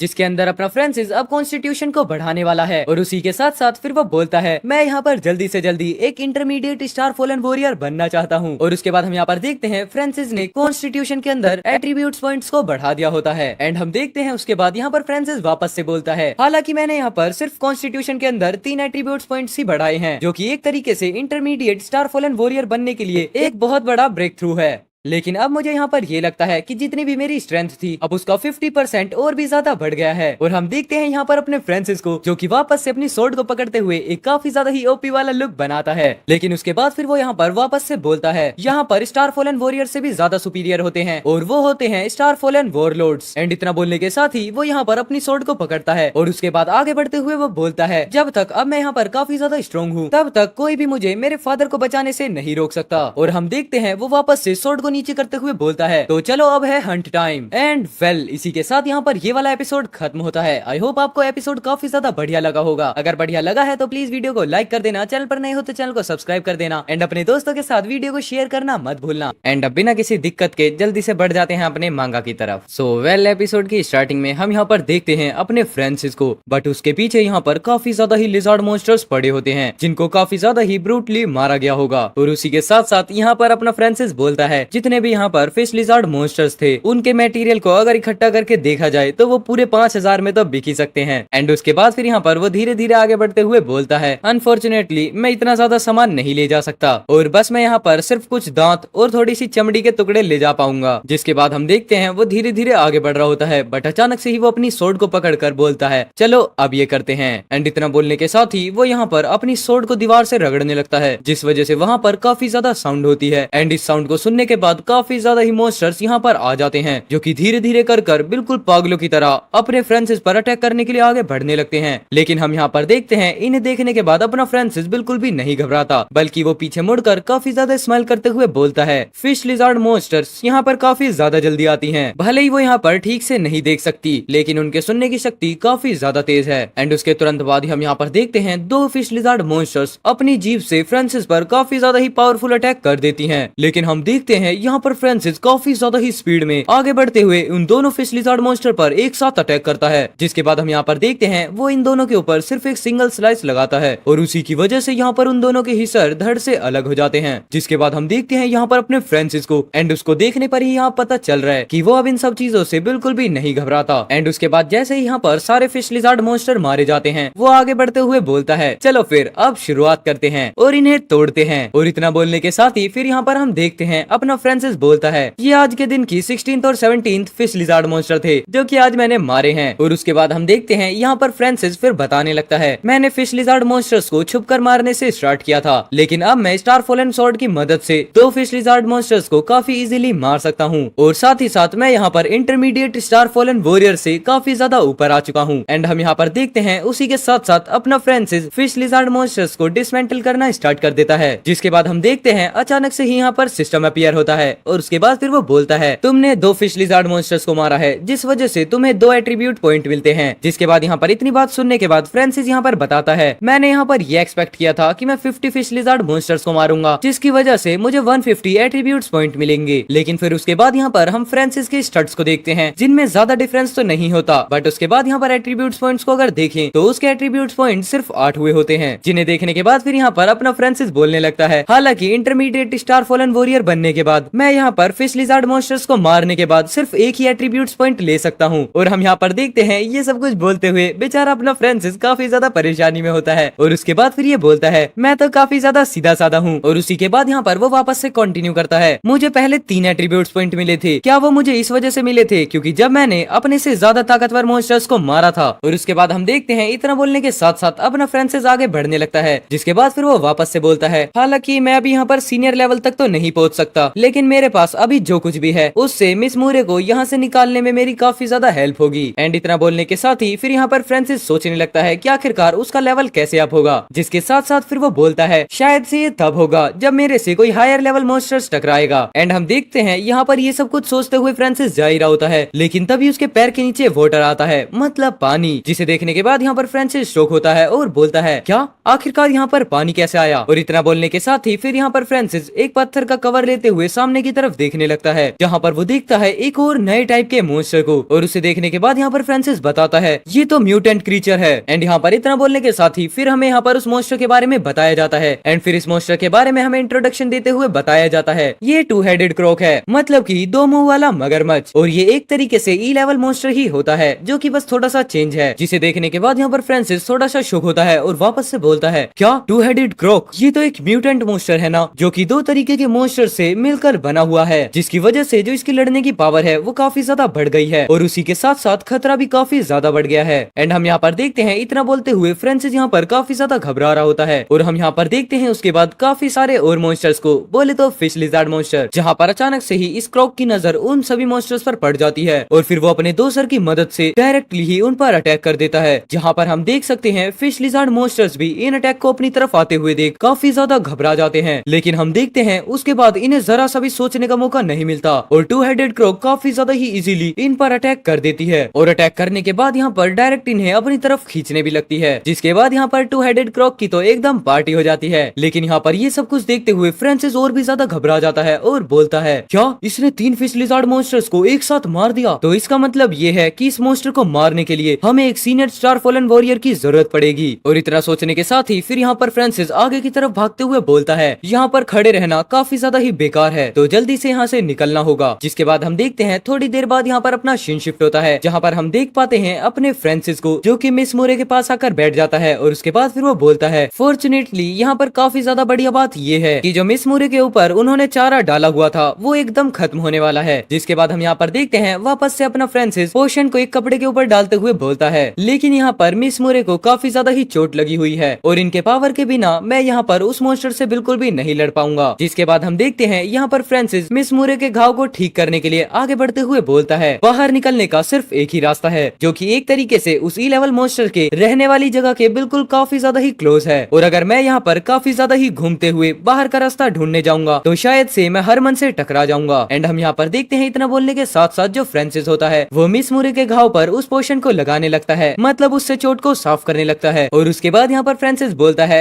अब आखिरकार मुझे क्या करना चाहिए। लेकिन हम यहाँ पर देखते हैं इतना बोलने के साथ साथ जो यहाँ पर मिस मोरे होती हैं वो अचानक से ही उठ जाती हैं। एंड हम यहाँ पर देखते हैं इतना होने के साथ जो यहाँ पर फ्रांसिस होता है वो यहाँ पर काफी ज्यादा एम्बेरस हो जाता है और उसी के साथ साथ फिर वो बोलता है मैं तुम्हारी चोट पर सिर्फ दवाई लगा रहा था, क्या तुम्हें बिल्कुल भी यकीन नहीं है। बट हम तभी देखते हैं यहाँ पर जो मिस मोरे होती हैं उनके पास जो डैगर होता है वो काफी ज्यादा ही स्पीड में निकालते हुए उसे फ्रांसिस के गले के काफी ज्यादा ही क्लोज लेकर आ जाती हैं। और यहाँ पर इस सब को देखने के बाद जो अपना फ्रांसिस है वो काफी ज्यादा ही घबराते हुए बोलता है मिस मोरे प्लीज मुझे समझाने तो दीजिए। लेकिन उसके बाद हमें यहाँ पर कुछ और तो आवाज नहीं आती, सिर्फ काफी ज्यादा कुटाई के अलावा। जिसके बाद हम देखते हैं यहाँ पर थोड़ी देर बाद जो मिस मोरे हैं वो एक पत्थर पर बैठ जाती हैं और साथ ही साथ फिर वो बोलती हैं अच्छा तो तुमने उन फिश लिजार्ड मॉन्स्टर्स को बाद में मारा और मुझे यहाँ पर लेकर आ गए। तुम सच में अपनी पावर को छुपाना काफी ज्यादा अच्छे से जानते हो। एंड हम यहाँ पर देखते हैं इतना बोलने के साथ साथ जो यहाँ पर जो मिस मोरे होती हैं वो अपने फ्रांसिस को काफी ज्यादा ही तिरछी नजरों से देखने लगती हैं। बट हम देखते हैं यहाँ पर अपने फ्रांसिस को जिसकी हालत काफी ज्यादा खराब हो जाती है। और उसी के साथ साथ फिर यहाँ पर वो मन में बोलता है मैं उस वॉरियर सिस्टम के बारे में इन्हें बिल्कुल भी नहीं बता सकता। लेकिन उसके बाद फिर यहाँ पर वो वापस से बोलता है वो एक्चुअली जो मेरे फादर थे वो पहले मिलिट्री कमांडर थे और जिनका नाम था हार्ले हेवलेट। एंड यहाँ पर इतना सुनने के बाद जो मिस मोरे होती हैं वो काफी ज्यादा ही क्यूरियोसिटी के साथ फ्रांसिस से बोलती हैं सार्नविच सिटी के अंदर जो कुछ भी हुआ था और जो उसके अंदर इन्वॉल्व थे कमांडर मतलब कि हार्ले हेवलेट, क्या वो तुम्हारे फादर हैं। एंड उसी के बाद हम यहाँ पर देखते हैं वापस से मिस मोरे फ्रांसिस से बोलती हैं ओह अच्छा, हार्ले के बेटे होने के नाते अगर तुम ज्यादा दिखाओगे तो तुम्हारी हालत और भी ज्यादा खराब हो जाएगी, तो इस वजह से तुम्हारी अपनी पावर को छुपाना ही काफी ज्यादा ठीक रहेगा। एंड इतना बोलने के बाद यहाँ पर मिस मूरे वापस से बोलती है, मुझे माफ करना, मेरी फैमिली के अंदर जो भी यहाँ पर प्रॉब्लम्स चल रही हैं उसकी वजह से तुम भी यहाँ पर मेरे साथ साथ फंस गए हो। लेकिन हम देखते हैं उसके जवाब में यहाँ पर अपना फ्रांसिस बोलता है, मिस मूरे यहाँ पर सबसे ज्यादा इम्पोर्टेंट चीज तो ये है कि हमें उस टू हेडेड क्रॉक को मारना होगा और तुम्हें इस टनल से जल्दी बाहर निकलना होगा ताकि तुम अपनी फैमिली के पास जल्दी से जा सको और जितनी भी परेशानियां वहाँ पर चल रही हैं उन सभी को सोल्व कर सको। एंड हम देखते हैं इतना बोलने के साथ साथ यहाँ पर जब अपना फ्रांसिस है वो थोड़ा कांपने लगता है और उसके बाद फिर वो बोलता है, और मुझे भी यहाँ से निकलना होगा ताकि मैं अपने फादर के नेम को क्लियर कर सकूं। बट उसके बाद हम यहाँ पर देखते हैं मिस मूरे को जो कि खाते खाते बोलती है, क्या टू हेडेड क्रॉक, और उसी के साथ यहाँ पर अपना वापस से सीन शिफ्ट होता है उसी टू हेडेड क्रॉक के पास जहाँ पर जो वो क्रोकोडाइल है वो खाना खाकर काफी ज्यादा आराम से सो रहा होता है। एंड हम देखते हैं उसके बाद यहाँ पर फ्रांसिस और मिस मूरे छुप कर उस क्रोकोडाइल को देख रहे होते हैं, जिसके बाद यहाँ पर मिस मूरे थोड़ा सा शॉक होते हुए बोलती है, ये टू हेडेड क्रॉक काफी ज्यादा ही डेंजरस होता है बाकी के ई लेवल मॉन्स्टर्स से। एंड उसके बारे में फिर यहाँ पर बताते हुए वापस से मिस मूरे बोलती हैं, फिश लिजार्ड के जो कान होते हैं वो काफी ज्यादा तेज होते हैं जिसकी वजह से उसे डेंजर की जो वार्निंग है वो मिलती रहती है। एंड जो इस क्रॉक का हेड है सिर्फ वही अटैक करने के लिए रिस्पॉन्सिबल होता है। और उसके बाद फिर यहाँ पर उसके अटैक फॉर्म के बारे में बताते हुए मिस मूरे वापस से बोलती हैं, फिश लिजार्ड की जो ये लंबी जीभ है वो लॉन्ग रेंज अटैक करने में काफी ज्यादा ही बढ़िया है और इसका जो बाइट फोर्स है वो इतना ज्यादा तेज है कि वो एक मेटल को तो काफी ज्यादा इजीली ही अपने दांतों से काट देगा। और जो भी यहाँ पर फिश लिजार्ड मॉन्स्टर्स की कमजोरी थी वो इस क्रॉक की बिल्कुल भी नहीं है। जिसके बाद हम देखते हैं इतना बोलने के साथ साथ जो यहाँ पर मिस मूरे होती हैं वो अपनी सोर्ड को पकड़ते हुए बोलती हैं, अगर हमें यहाँ पर उस टू हेडेड क्रॉक को जल्दी से जल्दी मारना होगा और उसके लेदर को काटना होगा तो उसके लिए यहाँ पर हमें स्टार फॉलन स्वॉर्ड की बिल्कुल एक्सट्रीम पावर का यूज करना होगा। जिसके बाद हम देखते हैं इतना बोलने के साथ साथ जो मिस मूरे होती हैं वो स्टार फॉलन आउटफिट एक्टिवेट कर बोलती हैं, जिसकी वजह से जो उनकी सोर्ड होती है वो काफी ज्यादा ही ग्लो करने लगती है। तो एपिसोड की स्टार्टिंग में हमें यहाँ पर बताया जाता है इंसान का मॉन्स्टर्स के खिलाफ सबसे बड़ा जो वेपन्स है वो स्टार फॉलन आउटफिट्स हैं। एंड जो स्टार फॉलन आउटफिट्स का सबसे ज्यादा मेन पार्ट है वो होता है मॉन्स्टर्स का एसेंस कोर, जो कि एक तरीके से बहुत ज्यादा छुपी हुई एक एनर्जी होती है। एंड उसके बाद फिर हम यहाँ पर देखते हैं जहाँ पर कोई वापस से बताता है जो स्टार फॉलन आउटफिट्स होते हैं वो काफी ज्यादा ही शार्प होते हैं जिस वजह से वो ई लेवल के मॉन्स्टर के लेदर को काफी इजीली भी काट सकते हैं। और हम यहाँ पर देखते हैं कोई साथ ही साथ फिश लिजार्ड मॉन्स्टर्स की चमड़ी को एकदम बीच से काट रहा होता है। एंड हम यहाँ पर देखते हैं ये कोई और नहीं बल्कि अपनी मिस मूरे फ्रांसिस को बता रही होती हैं। एंड उसके बाद फिर यहाँ पर वो बोलती हैं, वेल यहाँ पर टू हेडेड क्रॉक के सामने बस तुम एक शार्पनेस डैगर के साथ कुछ भी नहीं कर सकते और सिर्फ उस पर भरोसा रखना काफी ज्यादा खतरनाक हो सकता है। जिसके बाद फिर वो वापस से कंटिन्यू करते हुए बोलती हैं, जो यहाँ पर ई लेवल के म्यूटेंट मॉन्स्टर होते हैं उनके अंदर एक खास तरीके का चेंज हुआ होता है जिसकी वजह से वो 50% तक अपने डिफेंस को और भी ज्यादा इंक्रीज कर लेते हैं। लेकिन हम देखते हैं उसके बाद यहाँ पर अपना फ्रांसिस सोचने लगता है, मैंने जो फिश लिजार्ड मॉन्स्टर्स के लेदर को इकट्ठा किया था और उनसे मेरे पैसे आखिरकार उनका क्या होगा। लेकिन हम देखते हैं उसके बाद यहाँ पर मिस मूरे वापस से बोलती हैं, यहाँ पर टू हेडेड क्रॉक की कोई भी वीकनेस तो नहीं पता, लेकिन अगर तुम्हें उसे डायरेक्ट मारना है तो उसके लिए तुम्हें उसके दोनों के दोनों हेड्स को काटना होगा। एंड वो इतना बोलने के साथ साथ यहाँ पर अपने डैगर एंड स्वॉर्ड की धार को तेज कर रही होती हैं। एंड उसके बाद फिर यहाँ पर मिस मूरे फ्रांसिस को बताती हैं, तो अगर तुम्हें यहाँ पर टू हेडेड क्रॉक को मारना है तो उसके लिए सबसे ज्यादा इंपॉर्टेंट चीज है कि तुम अपनी स्टार फॉलन स्वॉर्ड का पूरे तरीके से यूज करो, मतलब कि तुम उसे फुली पोटेंशियल के साथ यूज करो। बट हम यहाँ पर देखते हैं जो अपना फ्रांसिस होता है वो अलग ही ख्वाब में होता है एंड वो साथ ही साथ यहाँ पर सोचता है, जो मैंने लेदर इकट्ठा किया था, मेरे पैसे, मेरे लेदर, मेरे पैसे। एंड हम देखते हैं इतना बोलने के साथ साथ यहाँ पर अपना फ्रांसिस मन में काफी ज्यादा रो रहा होता है। अब यहाँ पर फ्रांसिस को ऐसा देखकर मिस मूरे पूछती है, क्या हुआ,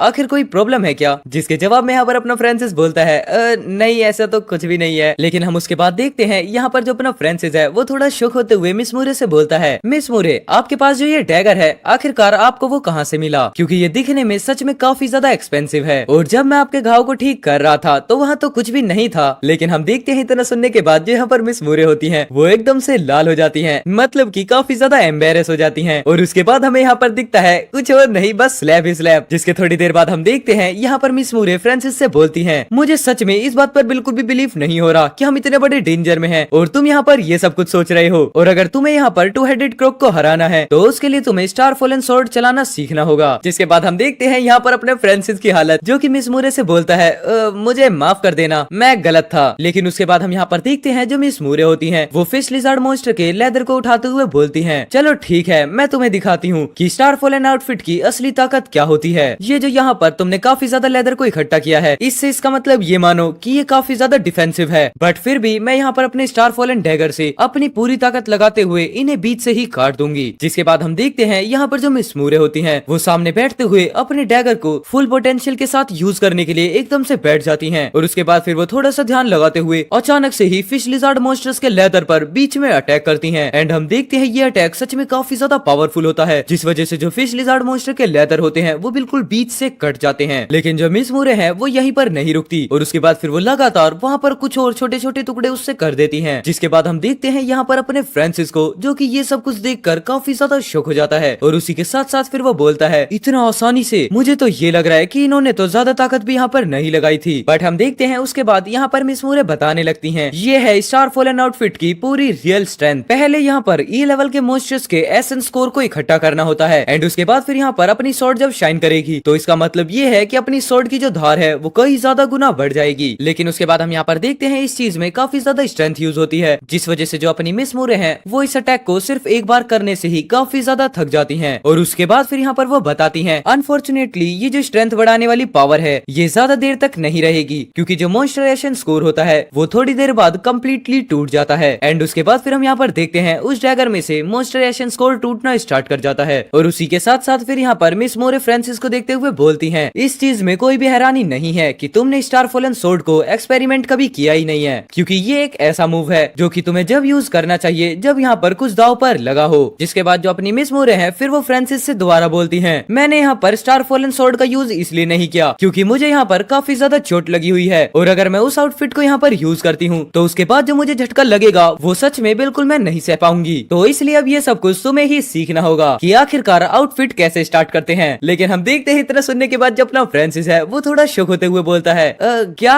बट हम देखते हैं उसके बाद यहाँ पर जो अपनी मिस मूरे हैं वो थोड़ी इविल स्माइल करती है, जिसके बाद फिर वो काफी ज्यादा ऑरा रिलीज करते हुए डेंजर लुक में बोलती है, हाँ तुम्हारे पास सिर्फ 3 दिन है, लेकिन आराम से ये सब कुछ मैं तुम्हें सिखाऊंगी। लेकिन उसके बाद हम यहाँ पर देखते हैं अपना सीन शिफ्ट होता है जहाँ पर जो एक फिश लिजार्ड मॉन्स्टर है वो डायरेक्ट अटैक कर रहा होता है। बट हम यहाँ पर देखते हैं यहाँ पर कोई और नहीं बल्कि अपना फ्रांसिस होता है, वो भी काफी ज्यादा डेंजर लुक के साथ। और उसके बाद फिर वो काफी ज्यादा ही खतरनाक तरीके से बहुत सारी फिश लिजार्ड मॉन्स्टर्स को एक ही बार में काट देता है। लेकिन उसी के थोड़े पीछे हम देखते हैं जहाँ पर खड़ी होती है अपनी मिस मूरे, जो की फ्रांसिस को देखते हुए बोलती है, मॉन्स्टराइजेशन स्कोर के साथ अगर तुम्हें जुड़ना है तो उसके लिए तुम्हें काफी ज्यादा टाइम तक मॉन्स्टर से लड़ना होगा। और उसी के साथ फिर वो वापस से बोलती है, एक टैलेंटेड बंदा इसे पूरे 6 महीने में सीख सकता है, लेकिन हालांकि हम में से ज्यादातर शायद इसे कभी भी नहीं सीख पाएंगे। और हम देखते हैं वहाँ पर अपने फ्रांसिस को, जो कि अभी भी उन मॉन्स्टर्स से काफी ज्यादा लड़ रहा होता है। लेकिन तभी हम देखते हैं उसके बाद यहाँ पर मिस मूरे फ्रांसिस से चिल्ला कर बोलती है, फ्रांसिस तुम काफी ज्यादा अलग हो, तुम इतने ज्यादा छोटे हो पर फिर भी इंटरमीडिएट स्टार फॉलन वॉरियर बन गए, तुम तो सच में काफी ज्यादा कमाल के हो, तो इस वजह से तुम कर लोगे। एंड उसके बाद फिर हम यहाँ पर देखते हैं एक सोर्ड को जिसमें से वापस से काफी ज्यादा खून टपक रहा होता है। और उसी के बाद फिर यहाँ पर अपना फ्रांसिस सोर्ड को देखते हुए बोलता है, हाँ अभी थोड़ी देर ही हुई है लेकिन सच में मैं काफी ज्यादा एग्जॉस्ट हो चुका हूँ, और वैसे भी मेरे से योवान ने कहा था कि जब मैं फाइट कर रहा हूँ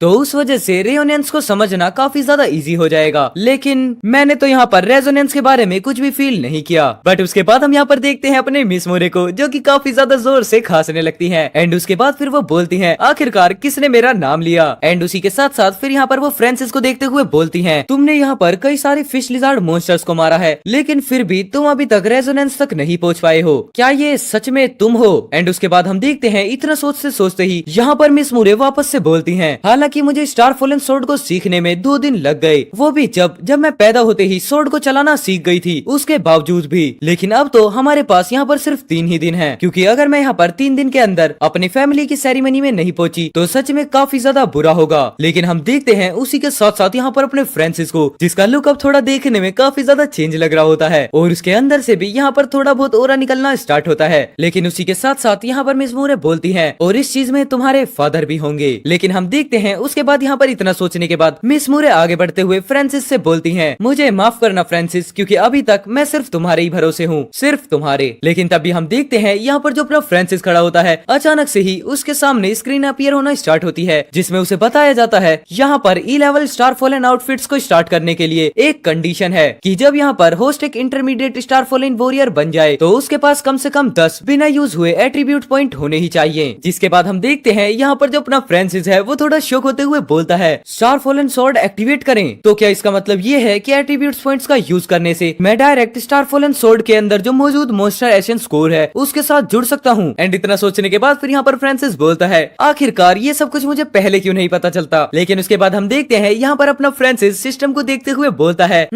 अच्छा मेरे एट्रीब्यूट पॉइंट वापस से 0 हो गए। लेकिन उसके बाद हम देखते हैं यहाँ पर जो सिस्टम होता है वो धीरे धीरे करके एक्टिवेट होना स्टार्ट होता है। जिसके बाद हम देखते हैं यहाँ पर एक लोडिंग स्क्रीन आती है और वो बोलती है ये सब कुछ एक्टिवेट हो रहा है, ई लेवल को एक्टिवेट किया जाए और साथ ही साथ उसके 10 एट्रीब्यूट पॉइंट्स उनका बिना यूज किए हुए इसको अभी के लिए अपग्रेड किया जाता है। लेकिन उसके बाद हम देखते हैं जैसे यहाँ पर ये सब कुछ अपग्रेडेशन कंप्लीट होती है, जो अपने फ्रांसिस का लुक होता है वो अचानक से ही चेंज हो जाता है क्योंकि जो स्वॉर्ड की पावर है वो काफी ज्यादा ही इनहेंस हो जाती है, जिसकी वजह से फ्रांसिस की पावर भी कई हद तक बढ़ जाती है। और यहाँ पर ये सब कुछ देखने के बाद फ्रांसिस बोलता है क्या ये है स्टार फॉलन स्वॉर्ड का रेजोनेंस। और उसी के साथ साथ यहाँ पर सिस्टम बोलता है weapon star fallen sword activate हो चुकी है और जो एक्टिवेशन फीचर है वो है शार्पनेस। लेकिन तभी हम देखते हैं यहाँ पर जैसे ही ये सब कुछ एक्टिवेशन कंप्लीट होती हैं, जो अपना फ्रांसिस है वो जमीन पर गिर जाता है और काफी ज्यादा ही चिल्लाते हुए बोलने लगता है मदद, मेरी कोई मदद करो। एंड यहाँ पर इस चीज को देखने के बाद मिस मूरे आगे आते हुए बोलती है इडियट, स्टार फॉलन आउटफिट्स के साथ जो रेजोनेंस होती है वो स्टेट सिर्फ मॉन्स्टर्स को ही कंज्यूम नहीं करती